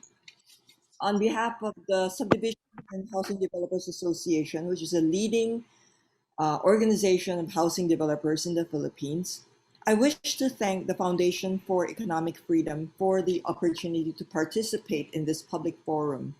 It is worthy to note that prior to this forum, representatives from major real estate and housing developers associations of NREA, National Real Estate Association, OSHDAP, or Organization of Socialized and Economic Housing Developers of the Philippines, and SHEDA, a Subdivision and Housing Developers Association, met with Deputy Executive Director Arnold Tan and Director Pamela Quizon to seek clarification on certain provisions in the Valuation Reform Act. We deeply appreciate the time and support accorded by both directors. Thank you, sir. Thank you, ma'am. The property slide, please. No, we're here. All right. The property and housing development industry anticipates both positive and negative impact if the bill were enacted. With its inherent objectives, the Valuation Reform Act shall empower the state to undertake the necessary steps and create positive impact, as explained in detail by no less than Director Pam. To develop a unitary, equitable, and transparent property valuation, it seeks to develop investor confidence in the valuation system, thereby ensuring better predictability and projections to reduce risks in business. It reduces conflicts and bridges disparities due to multiple and conflicting valuations. It will provide for a comprehensive, next slide please. It will provide for a comprehensive and up-to-date electronic database, and it will also promote fiscal autonomy of our LGUs. The BLGF will be empowered with a more extensive and comprehensive oversight responsibility in achieving the objectives of this Reform Act if enacted. All these will contribute positively to how property and housing developers operate, which favors the National Housing Program to bridge the gap of 6.7 million housing demands. Now we're on the negative impact on real estate development industry. It will be felt if checks and balances are not in place in the following areas. Slide, please. First is in the valuation standards and market value. The following factors need to be considered. First, utilization. Properties have different utilizations, thus, different assessed values should be clearly established. For example, property used for public purpose against another used for commercial purpose, or undeveloped raw land against developed buildable lot. On location, assessed value of lots along the road with frontage command higher value compared to inner lots. Properties in central activity areas can have higher values than those in less active areas, even if such properties are located along the same street. Other factors are special events like recession, wherein property values can go down, like during a global pandemic. Sudden calamities such as fissures, sinkholes, reclassification to hazard areas may cause a sudden drop in the value of an area. SHEDA proposes that instead of adopting a single real property valuation base, the bill should provide a standard or reference base that will be subject to adjustments by reason of utilization, location, and/or special events. As a result, the single real property valuation base should be used for various transactions by all government agencies. Next slide, please. Another area where check and balance needs to be installed is in the private sector participation and information. A private sector representative should be a member of the Central Consultative Committee, not only from the private appraisal sector, but from leading associations of industry stakeholders who will be most affected. The approved Schedule of Market Value, or SMV, and the approved Ordinance for Assessment Levels and Tax Rates shall be published in various media platforms, which should be readily downloadable and accessible by the public to ensure transparency and further develop confidence in the valuation system. The Bureau of Local Government Finance should establish efficient channels of interactive communication with taxpayers. Next slide, please. In the manner of approval, Article 3, Section 14 provides that the Secretary of Finance shall approve the Schedule of Market Value, or SMV, before the prescribed deadline. Otherwise, said schedule shall be deemed approved. Another Section 15 in Article 3 likewise provides deadlines for the local chief executive to approve ordinances for assessment levels and tax rates. Otherwise, the same shall be deemed approved. Such provisions should not be allowed if the government aims to develop confidence in the valuation system. Crucial pieces of legislation that will ultimately affect taxes should be promulgated conscientiously, surely not by the inaction of those tasked to approve them. Next slide, please. One of the objectives of the bill is to broaden the tax base used for property-related taxes of the national and local governments. As long as the LGU adopts the international standards and practices, it will result to fair and just taxation. But if LGU assessors are influenced by other factors, it will unreasonably raise the valuation of properties, resulting in an unfair increase in real property taxes. Same thing goes for the capital gains tax and other taxes. Like in cap gains tax, this increases the cost to hold properties, since capital gains tax is based on gross selling price. Next slide, please.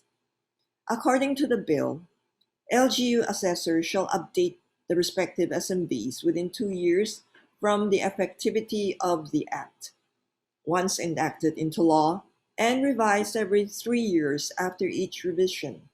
Currently, as mentioned by Direct Pam, only 45% of LGUs are updated.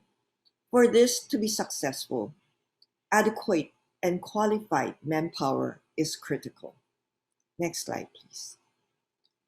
Prior to the appointment of provincial, city, and municipality assessors and assistant assessors, the credentials and other pertinent records of the candidate should be published in local government websites to allow validation of their qualifications by the public.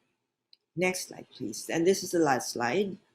Appeals on decisions affecting SMBs and valuation standards employed should be made available under the bill.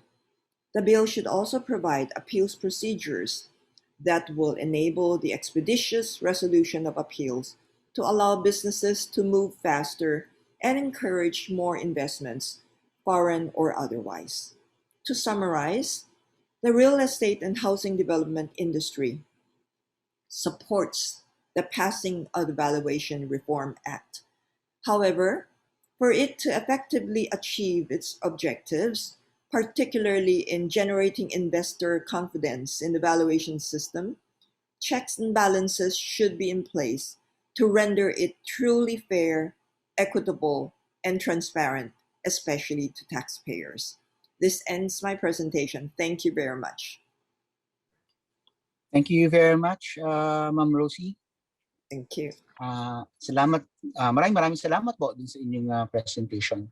Now, moving on, for our next speaker, we have Ma'am Maria Ana M. Pulido, Board of Trustees of the Philippine Institute of Environmental Planners.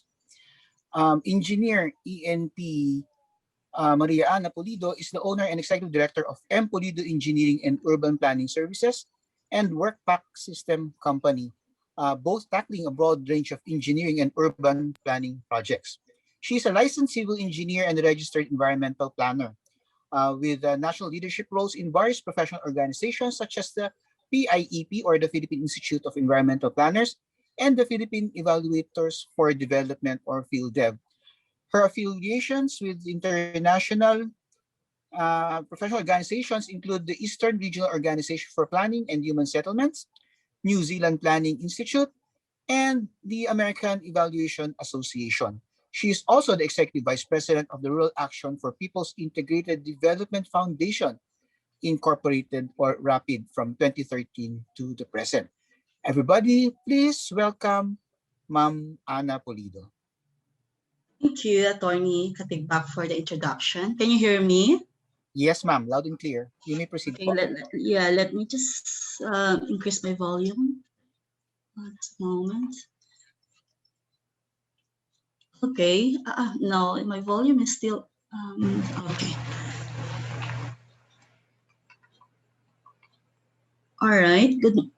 Thank you, Attorney, again for the introduction. Good morning, everyone, and welcome to today's forum here on Zoom. And I believe we are streaming live on Facebook, right? So I hope everyone is good in these extraordinary times as we work through this pandemic, working safely and staying healthy. So I think fellow panel of speakers already covered comprehensively on the different aspects of the Real Property Valuation Reform on local governments, the role, SEF, land and real estate development, and finally, through to my task on impacts on urban planning. I got a few slides, so I kindly request Foundation Secretariat to share my screen.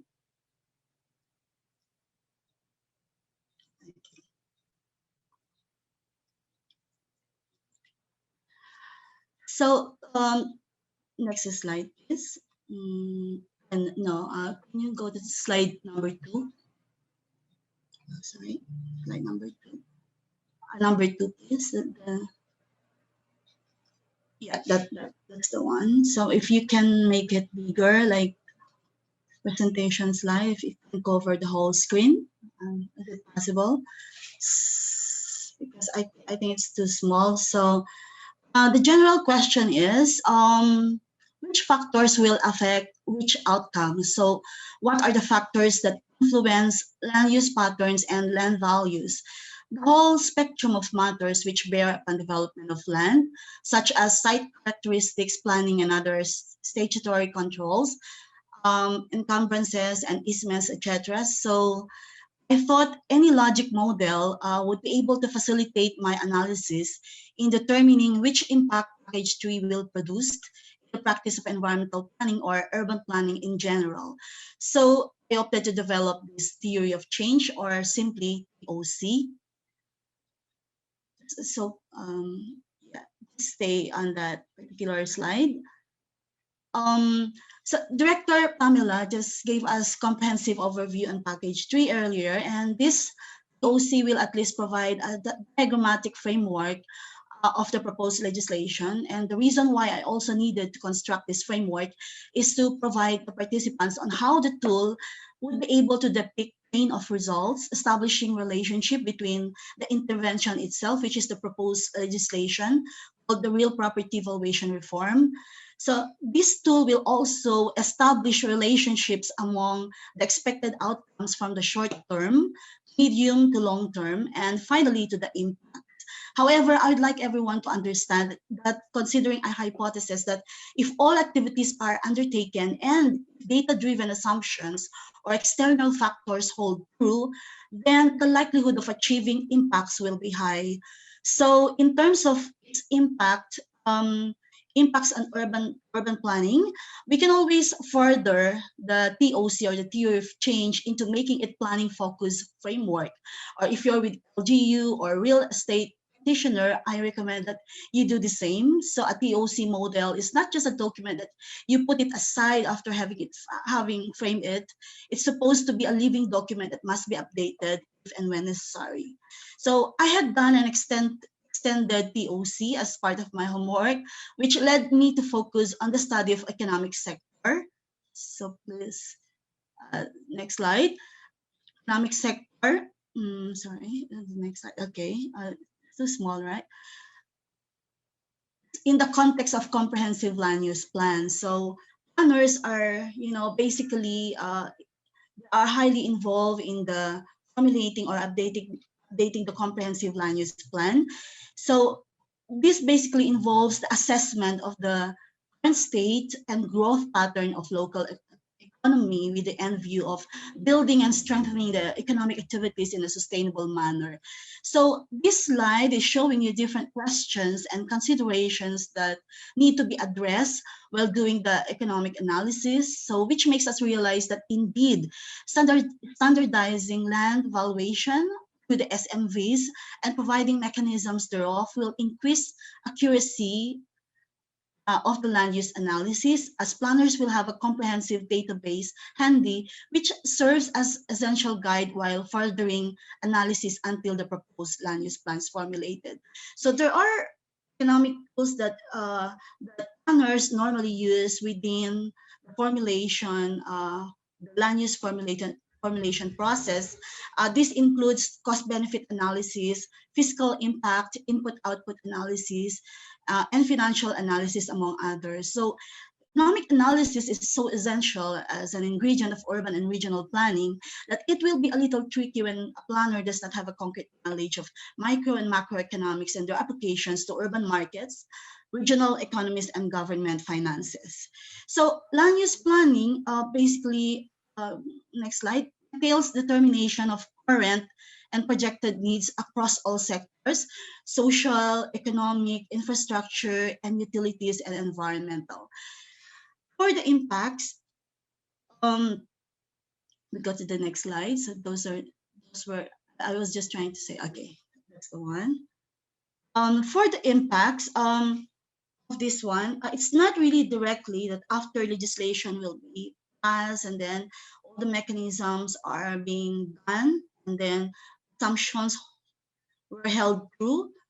Not these impacts are not really directly, you need to do some intermediate interventions for us, for environmental planners to be more effective. However, this was prepared based on presentations and all the lessons from the presentations of BLGF Director Pam. So number one, it will enable planners to work on a more accurate land use projection with an updated land valuation. So although land values will not be specific in land use projections, it will matter a lot that the planner has full knowledge of standardized land values to support expert advice to both government and private clients. So second is it will also maximize the potential future land use and fill the gap for unrealized value and opportunity in terms of conducting land use planning and feasibility studies. So I have mentioned about economic analysis in the context of land use planning process. So for feasibility studies, it's an analysis that takes all of projects' relevant factors into account, including economic, technical, legal, and scheduling considerations, ascertain the likelihood of completing the project. So it will help environmental planners in the preparation of national, regional, and local development plans and physical framework plans, and CLUP feasibility studies and all of this. This is all about the hierarchy of plans from the lowest political unit, the barangay, that they prepare their own barangay development plans, and then for cities and municipalities to prepare their comprehensive land use plans. And then through to the provincial local government units, they need to prepare also their provincial development and physical framework plans, and to the region, to the national. So these are this is the hierarchy of plans that planners are really, they are at the center of all these mandatory plans being prepared at the government level. So this is being worked out by both government and private planners. So I have focused on CLUP earlier, so as one of the challenging requirements within the city and municipal governments due to inadequate data and some gaps in government guidelines as well. So it will be beneficial, or it will benefit environmental planners in government and private practice with the provision of electronic database of all property transactions and declarations in the country. So having SMVs handy to all planners, it will serve a great deal, just like any statistics coming from the Philippine Statistics Authority, and if this data were produced from any type of primary survey, like all those surveys or those data being gathered from the local government, they do this periodically. So questions. I'll entertain questions later during the open forum. Thank you. Thank you very much, Ma'am Anna. At this point, we're going to move on to the open forum part of our activity today. May we request the speakers to leave their videos on for the open forum. Also joining the panel is RDO Arnel Cosinas of DIR Revenue District 67, all the way from Legazpi City. Good morning, sir. Ayan. We are going to check the chat box na andito po yung mga questions. Ano? Okay, for our first question, who will this be directed to?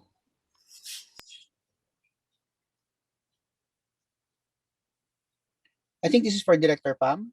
Is Director Pam here? Yes, Attorney George, I'm here. Ayun. Hindi lang nakapin. Okay. From Mr. Federico Cuervo, there is no mention on urban poor in the Philippine valuation standards.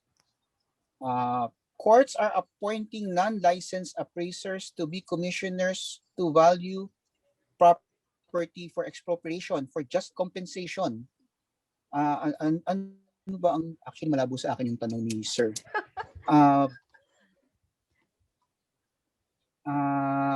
Attorney George, I think the observation is correct. We've seen Yes. that sa mga cases, sa mga jurisprudences na lumalabas na hindi yung licensed appraisers po ang kinukomisyon para po ayusin yung just compensation. But now that we have licensed appraisers, and I think Director Tan can also vouch for this, I think they will now be the one who the expert and will be commissioned eventually for just compensation. At tama po yung observation ni Sir Cuervo. Okay, thank you very much for that, Director Pam. From Mr. Ramon Magdaong, available na po ba yung bagong edition ng PVS? Saan kami pwede makakuha ng copy? Thank you. Yes, sir, it's available. All they need to do is there's a portal or a link that we can share. We will be sharing this once we give the certificates to our participants. Then all they need to do is log into that portal and they will be given free copy. Ayan. Okay, free, sir, ha? Free. Free. Ba? Meron pa palang libre ngayon. Pwede bang makuha yan sa community pantry, ma'am? Ayan. From, excuse me, Attorney Sir... George.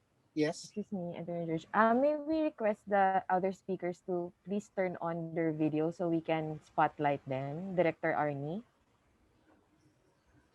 Ma'am Jack. Ayan. You're still in the meeting po. Hindi po ata nasa spotlight ng Zoom program kapag hindi naka-on ang video.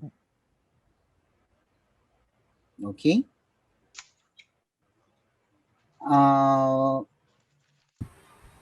Moving on.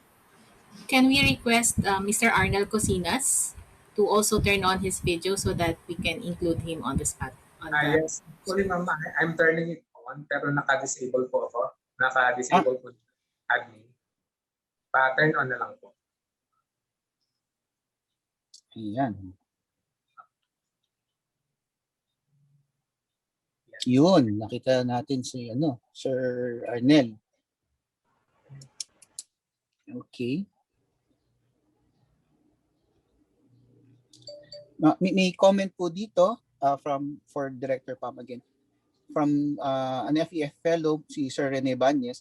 Land valuation is a technical function, so it's much better that appointment of assessor should be vested in BLGF. May reaction ka ba dito, ma'am?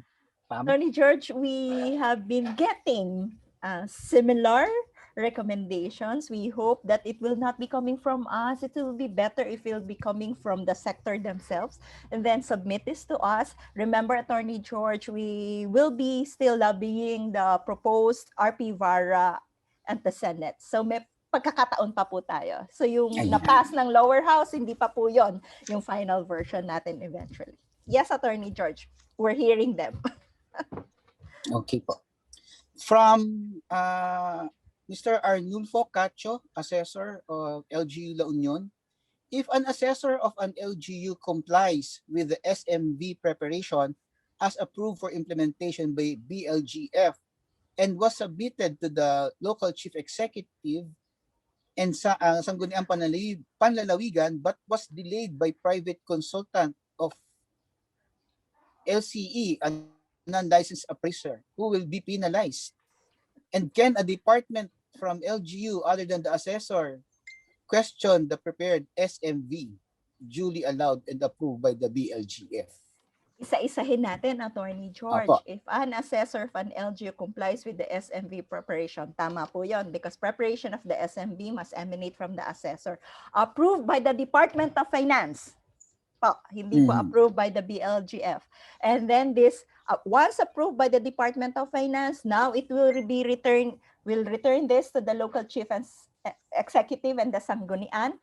Ngayon, yung question niya, paano kung na-delay ng isang private consultant? Wala po sa penal sanction, Attorney George. Paano na ma-penalize? Kami pong mga agents delaying the review, approval, and those other stakeholders not submitting documentary requirements as specified in the law. Kami po ang mape-penalize here. But again, may point din po siya. Paano nga po kung hindi naman sila ang may problema? Ano po?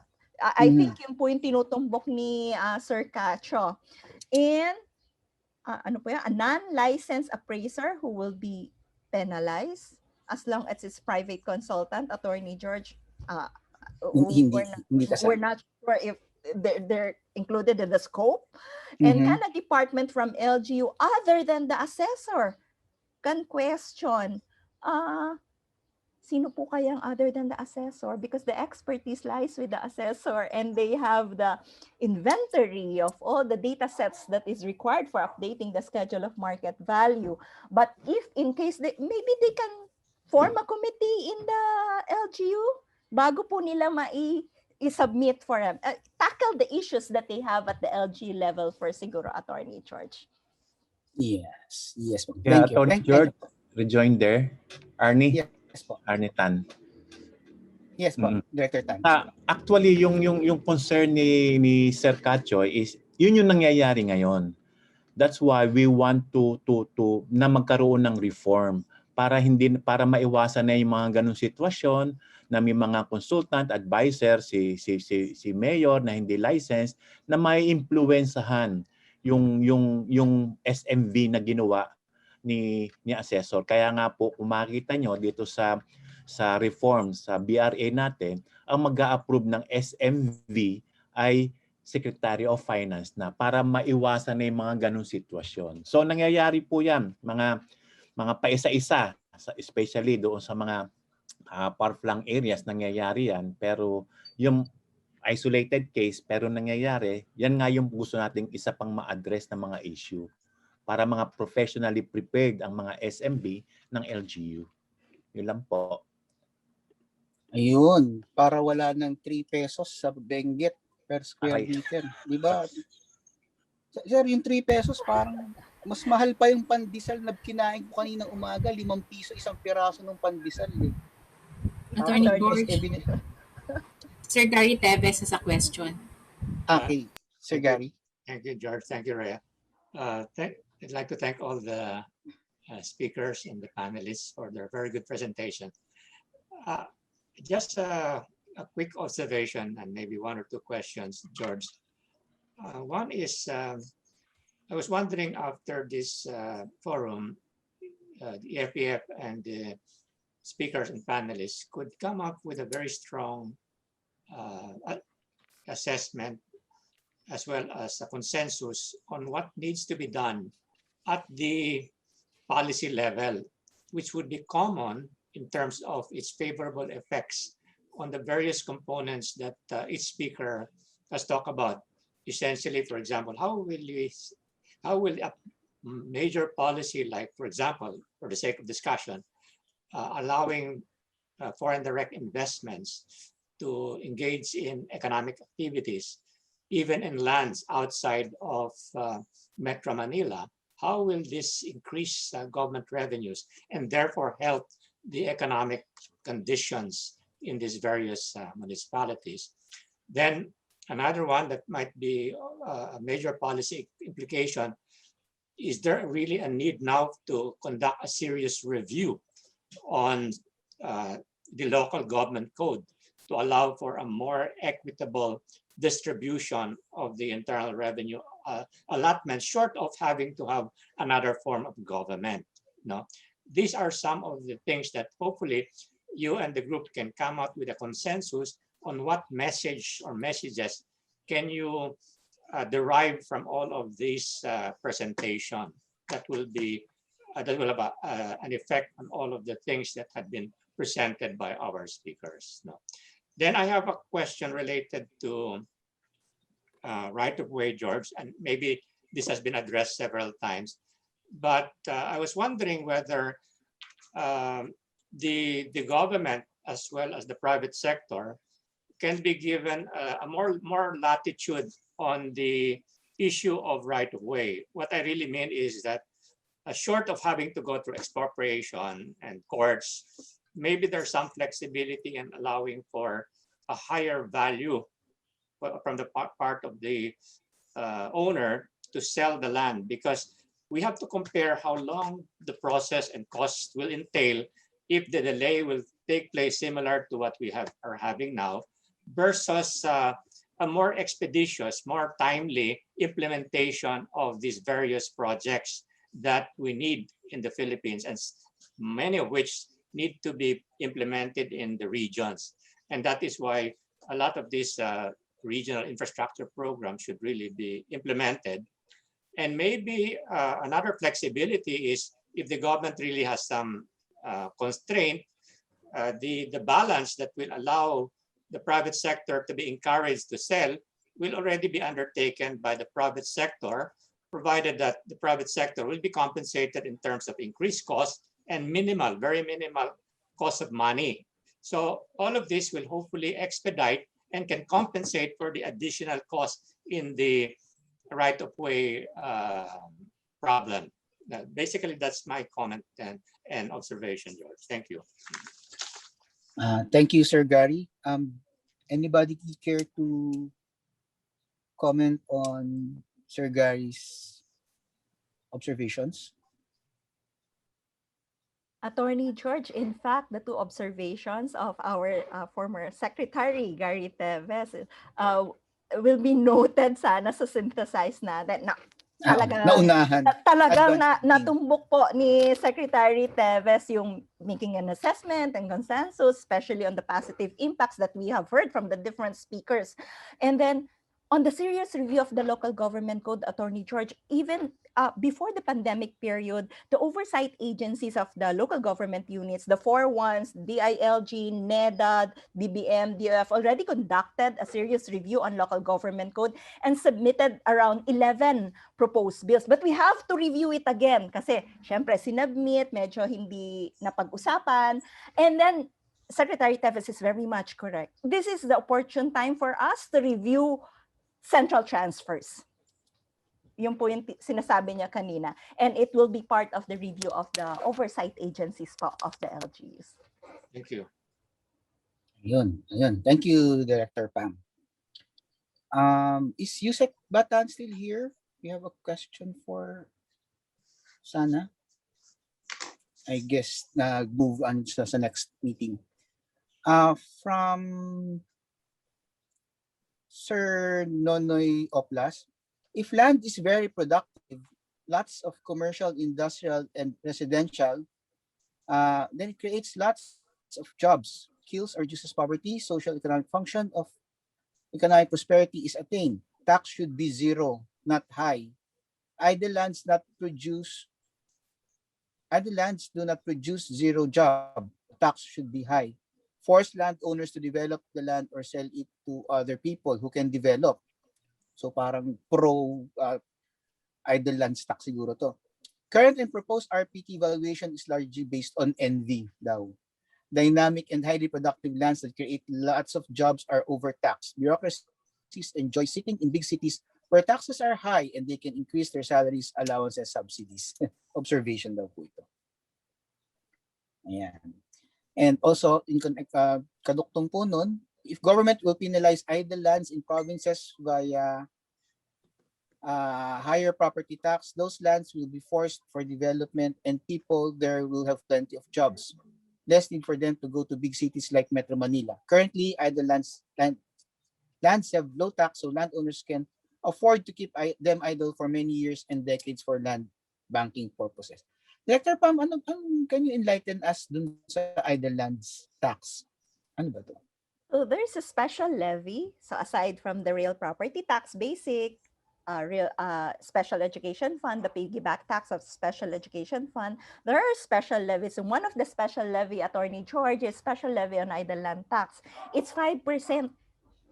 Sir, kaya kung si Sir Nonoy Oplas is nabababaan pa pala sa 5%, ano? Marami pong landowners na may idle land at mga LGs na nag-i-impose ng idle land natataasan kasi it was really designed to be a punitive tax. Kasi gamitin mo yung idle land mo para to convert it to, so it will not become a dead capital, yung katulad ng sinabi natin kanina, para bumalik siya sa economy at magamit siya.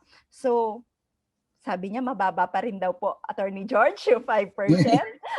Maybe we can consider this in the review of the local government code, but yun po yung nakalagay sa batas. It's 5% po of the assessed value. Next ko pong itatanong si Ma'am Rosie Chay. Ma'am, kayo po ba naapektuhan kayo ng idle lands tax? It depends on, of course, on the land banking because a lot of developers do land bank. One reason that property development is not as quick as expected, as we hope. We do have our problems as far as the regulatory environment is concerned. So we are not able to do projects as quickly as possible. For example, for a developer to secure permits and licenses to develop a property, let's say 10-hectare property, it will take a developer an average of 2 to 3 years before land development can start. So this is just one reason. But definitely the developers who have land banking will be affected by idle land tax.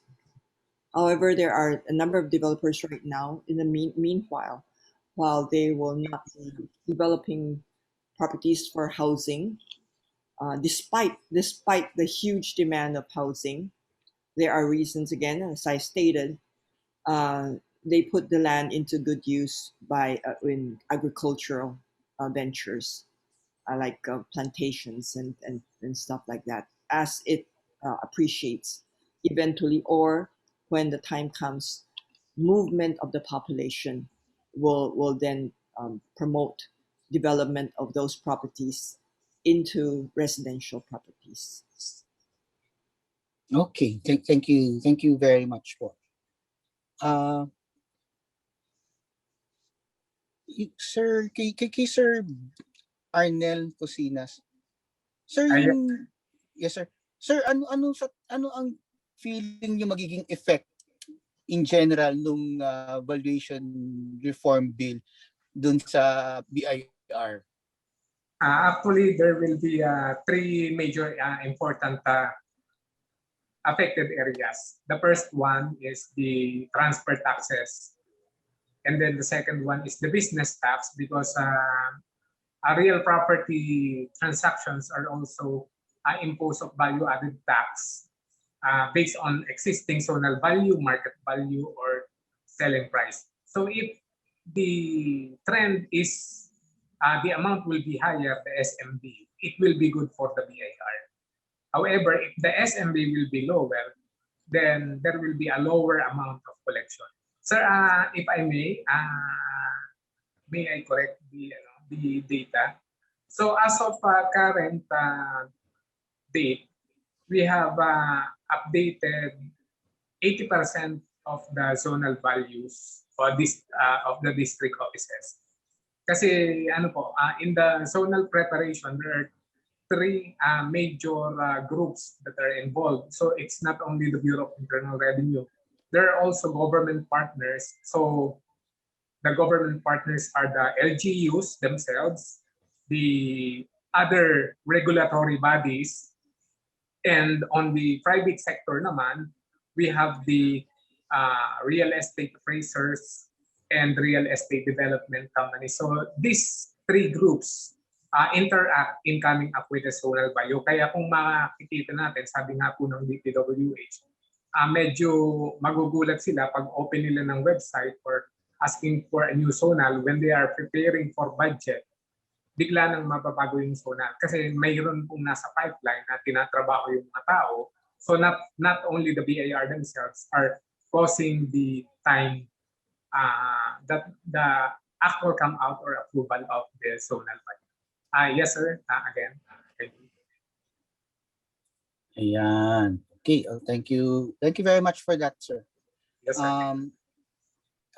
Wala na po bang bagyo dyan? Medyo ano na po, maliwanag na pala. So, salamat. At okay. Ayan, buti naman po. If sayang wala na si Yusek Batan, pero can anybody comment on are we saying daw po ba na if the real property valuation reform is approved, there will be no more problem on prices in right of way? The government will be paying whatever is approved schedule of market value without question na? Or what happens to those existing cases that are now in court? So mag-a-apply ba sa pending cases yan? Or how do we see po the payment or computation of just compensation kapag na-approve na ang VRA? Dr. Pam? Attorney George, as mentioned earlier, on one of the salient feature of the bill, the single valuation base is for taxation purposes. For other purposes, which also includes expropriation and for just compensation, it will be the reference value. So that means, Attorney George, there will be negotiations pa rin. It can be higher than the reference value. I don't know. Of course, they will not accept if it's lower than the reference value, di ba, Attorney George? So Yes, there will be negotiations that yun yung bottom line, that the value that will be coming up with yung updated schedule of market value will be the reference value for this expropriation and for just compensation. How about the previous ones?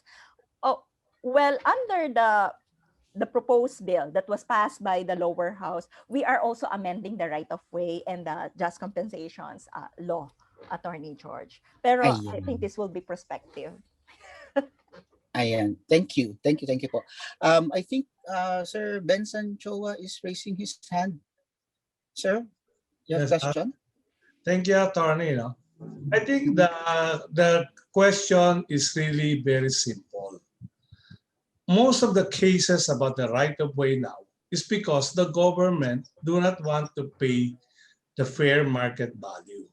They always insisted on the basis of the zonal value, which is outdated. Yun ang talagang issue. Now, since we're coming up with this proposed bill, that's why my question is very clear. If it is approved, will now the government pay what was already approved? Yun lang eh. And it cannot be a benchmark because this particular schedule of market value have been studied by the government in consultation, hopefully, with the private sector, should be something that is realistic and close to the fair market value. Director Pam, I think that question is very clear. If that really came out, will the government pay what is in the schedule and not insist on a long court cases again that they should only be paying on the basis of the zonal value? Yun lang ho. I think that is for the protection of everybody. Kasi if not, this particular bill will be useless if it cannot be implemented to make economy faster because of the much delay in the construction of the infrastructures. I think, Director Pam, that is very clear. Kaya nga, kung it is only a benchmark, but if they're not going to pay the private sector the price that was established by the government, I don't know how it will going to help the expedition of the right-of-way problem that we are encountering right now. Okay. Sir Arnel, are you raising your hand? Sir Arnel? Yes, sir. I would just like to share something. With regards to the train law, nag-introduce po ang train law natin na the Bureau of Internal Revenue should update its zonal value. So for the consumption of everybody, for many regions in the Bureau of Internal Revenue, katulad po rito sa Revenue Region 10, Legazpi, currently 100% updated po yung zonal value dito. So with the initial introduction of train law, the package 1, so kumbaga naumpisahan na sir yung updating of valuation as far as the zonal value is concerned. Now for the rest of the question ni sir, siguro sir si Director Pamela na ang sagot. Thank you po. Ayan. Ikaw daw, Director Pam, sabi ni Sir Arnel. Oo nga eh. Bigla na tahimik. Again, on the existing version of the bill, Attorney George and Sir Bansan, the feature is that it's really used for reference for the right of way, for just compensation and expropriation. If we want to expand the bill, and we're now hearing the private developers, wag lang gawing reference value, yung ma-approve the schedule of market value. Gawin na rin na yan na yung amount na ibabayad para ma-expedite. I think that's the intention, to expedite things, especially on the right-of-way expropriation cases. And then we can propose this, Attorney George, to the Senate level po of the committee. But as of now, the version of the bill is for reference and benchmarking po. Thank you, Director Pam. I think Director Arnie would want to say something. Yeah, Sir Arnie? I think the right word really is benchmark, because in the right-of-way acquisition, there is a certain computation that provides for addition and some subtraction. So, for example, a property that has na merong market value na, for example, 1,000 per square meter, but there are some trees there na hindi na e-factor doon sa value na yon. Ang alam ko sa expropriation proceeding, even those trees, may mga additional, may mga add-on yon doon sa value ng property that the government has to pay. Kaya nga po sabi namin benchmark, because some government agencies, they have their own way na may mga addition, subtraction. Pero ang sinasabi namin, when we talk of benchmark, ito yung floor. Depende doon sa computation. Depende doon sa computation ng which government agency will be using the benchmark. Kasi may plus or may mga plus yan, especially sa expropriation. May mga add-ons yan eh. Pag ginawa natin benchmark, yan ang reference, 1,000 per square meter. May mga additional improvement pala ron, yung mga trees na dapat ma-consider, fruit-bearing trees. So hindi na ma-consider yun pag ginawa mo nang yan ang reference point.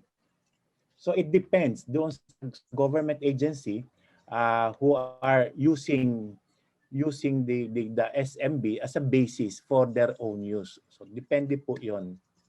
But again, magkakaroon naman to ng discussion sa Senate and sa Congress. So doon po, and our legislator knows best. They will balance. They will make a balancing. They will do some balancing act on how to really make this work for the benefit of the many. Okay. Ayan. May follow-up si Sir Bansan. Attorney, siguro para for everybody's appreciation, we're talking about one value, hopefully. And as an licensed appraiser, I know that there are plus and minus in a specific lot. Which alam ni Boss Arne yan. Okay? Na a property, kahit magkatabi, may not have the same appraised value because of a differences in terms of slope, in terms of use, or baka may squatter. Tama din si Boss Arnie, pag meron tree, they have to add. Yan yung tinatawag natin na adjustment specifically addressing to a property. Yan ang maganda sa appraisal. You do not do a straight line appraisal, but you do a per property appraisal. So, having taken that into consideration, I can also understand na yung sinasabi ni Director Pam na that is only a benchmark. If that is going to be a benchmark, then it should not be very far from what is the fair market value. But what we have been seeing right now, almost all of the cases of the right-of-way or expropriation, the value is different as much as maybe 500 times of the zonal value and the fair market value. We are happy that the government is coming up with one value, but I think we should be very careful. What is the use of this one if they will not be able to solve the basic problem of the delay in the infrastructure, which is because the government, even though it is very clear, in the expropriation, it is clearly stated that the government should pay the landowner the fair market value. So I understand really, with the schedule of market value that will be now in place, how will the zonal value, if it is according to RDO 67 Arnel, it is already 100% updated. Now, why will it be far from what the government is going to pay? Yun lang ang question ko kasi nga, if this is finally approved, ang question ko, will the government pay any property that they're getting based on the schedule, or they will still insist on something that is lower than the schedule of market value? Do not forget, the schedule of market value, as Director Pam has said very clearly, will eliminate the zonal value, will eliminate the market value in the assessment, and they will come up with one common market value, which will be used for that particular property.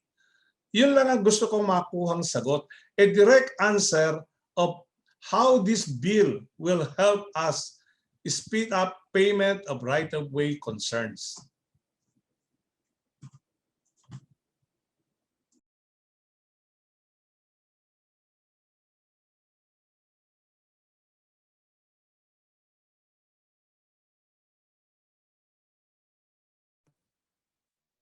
Sir Arnel, for final comment na po kasi 12:38 na po. Yung isang next question ko po kasi dito nakalagay is kumain na daw po ba tayo?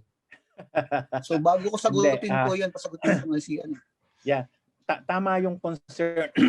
Tama yung concern ni Sir Bansan, but I think medyo nagkulang lang tayo ng isang resource person dito, yung from NEDA, that they are experiencing kasi meron din kasi may ginawang study na if there are government projects, especially of DPWH, government projects that is being that is funded from loan from development partners, pag nagkakaroon ng delay yan, may mga commitment fee yan. At yung cost of money, a 1-year delay on the project will entail a lot of money. So binabalance namin yan.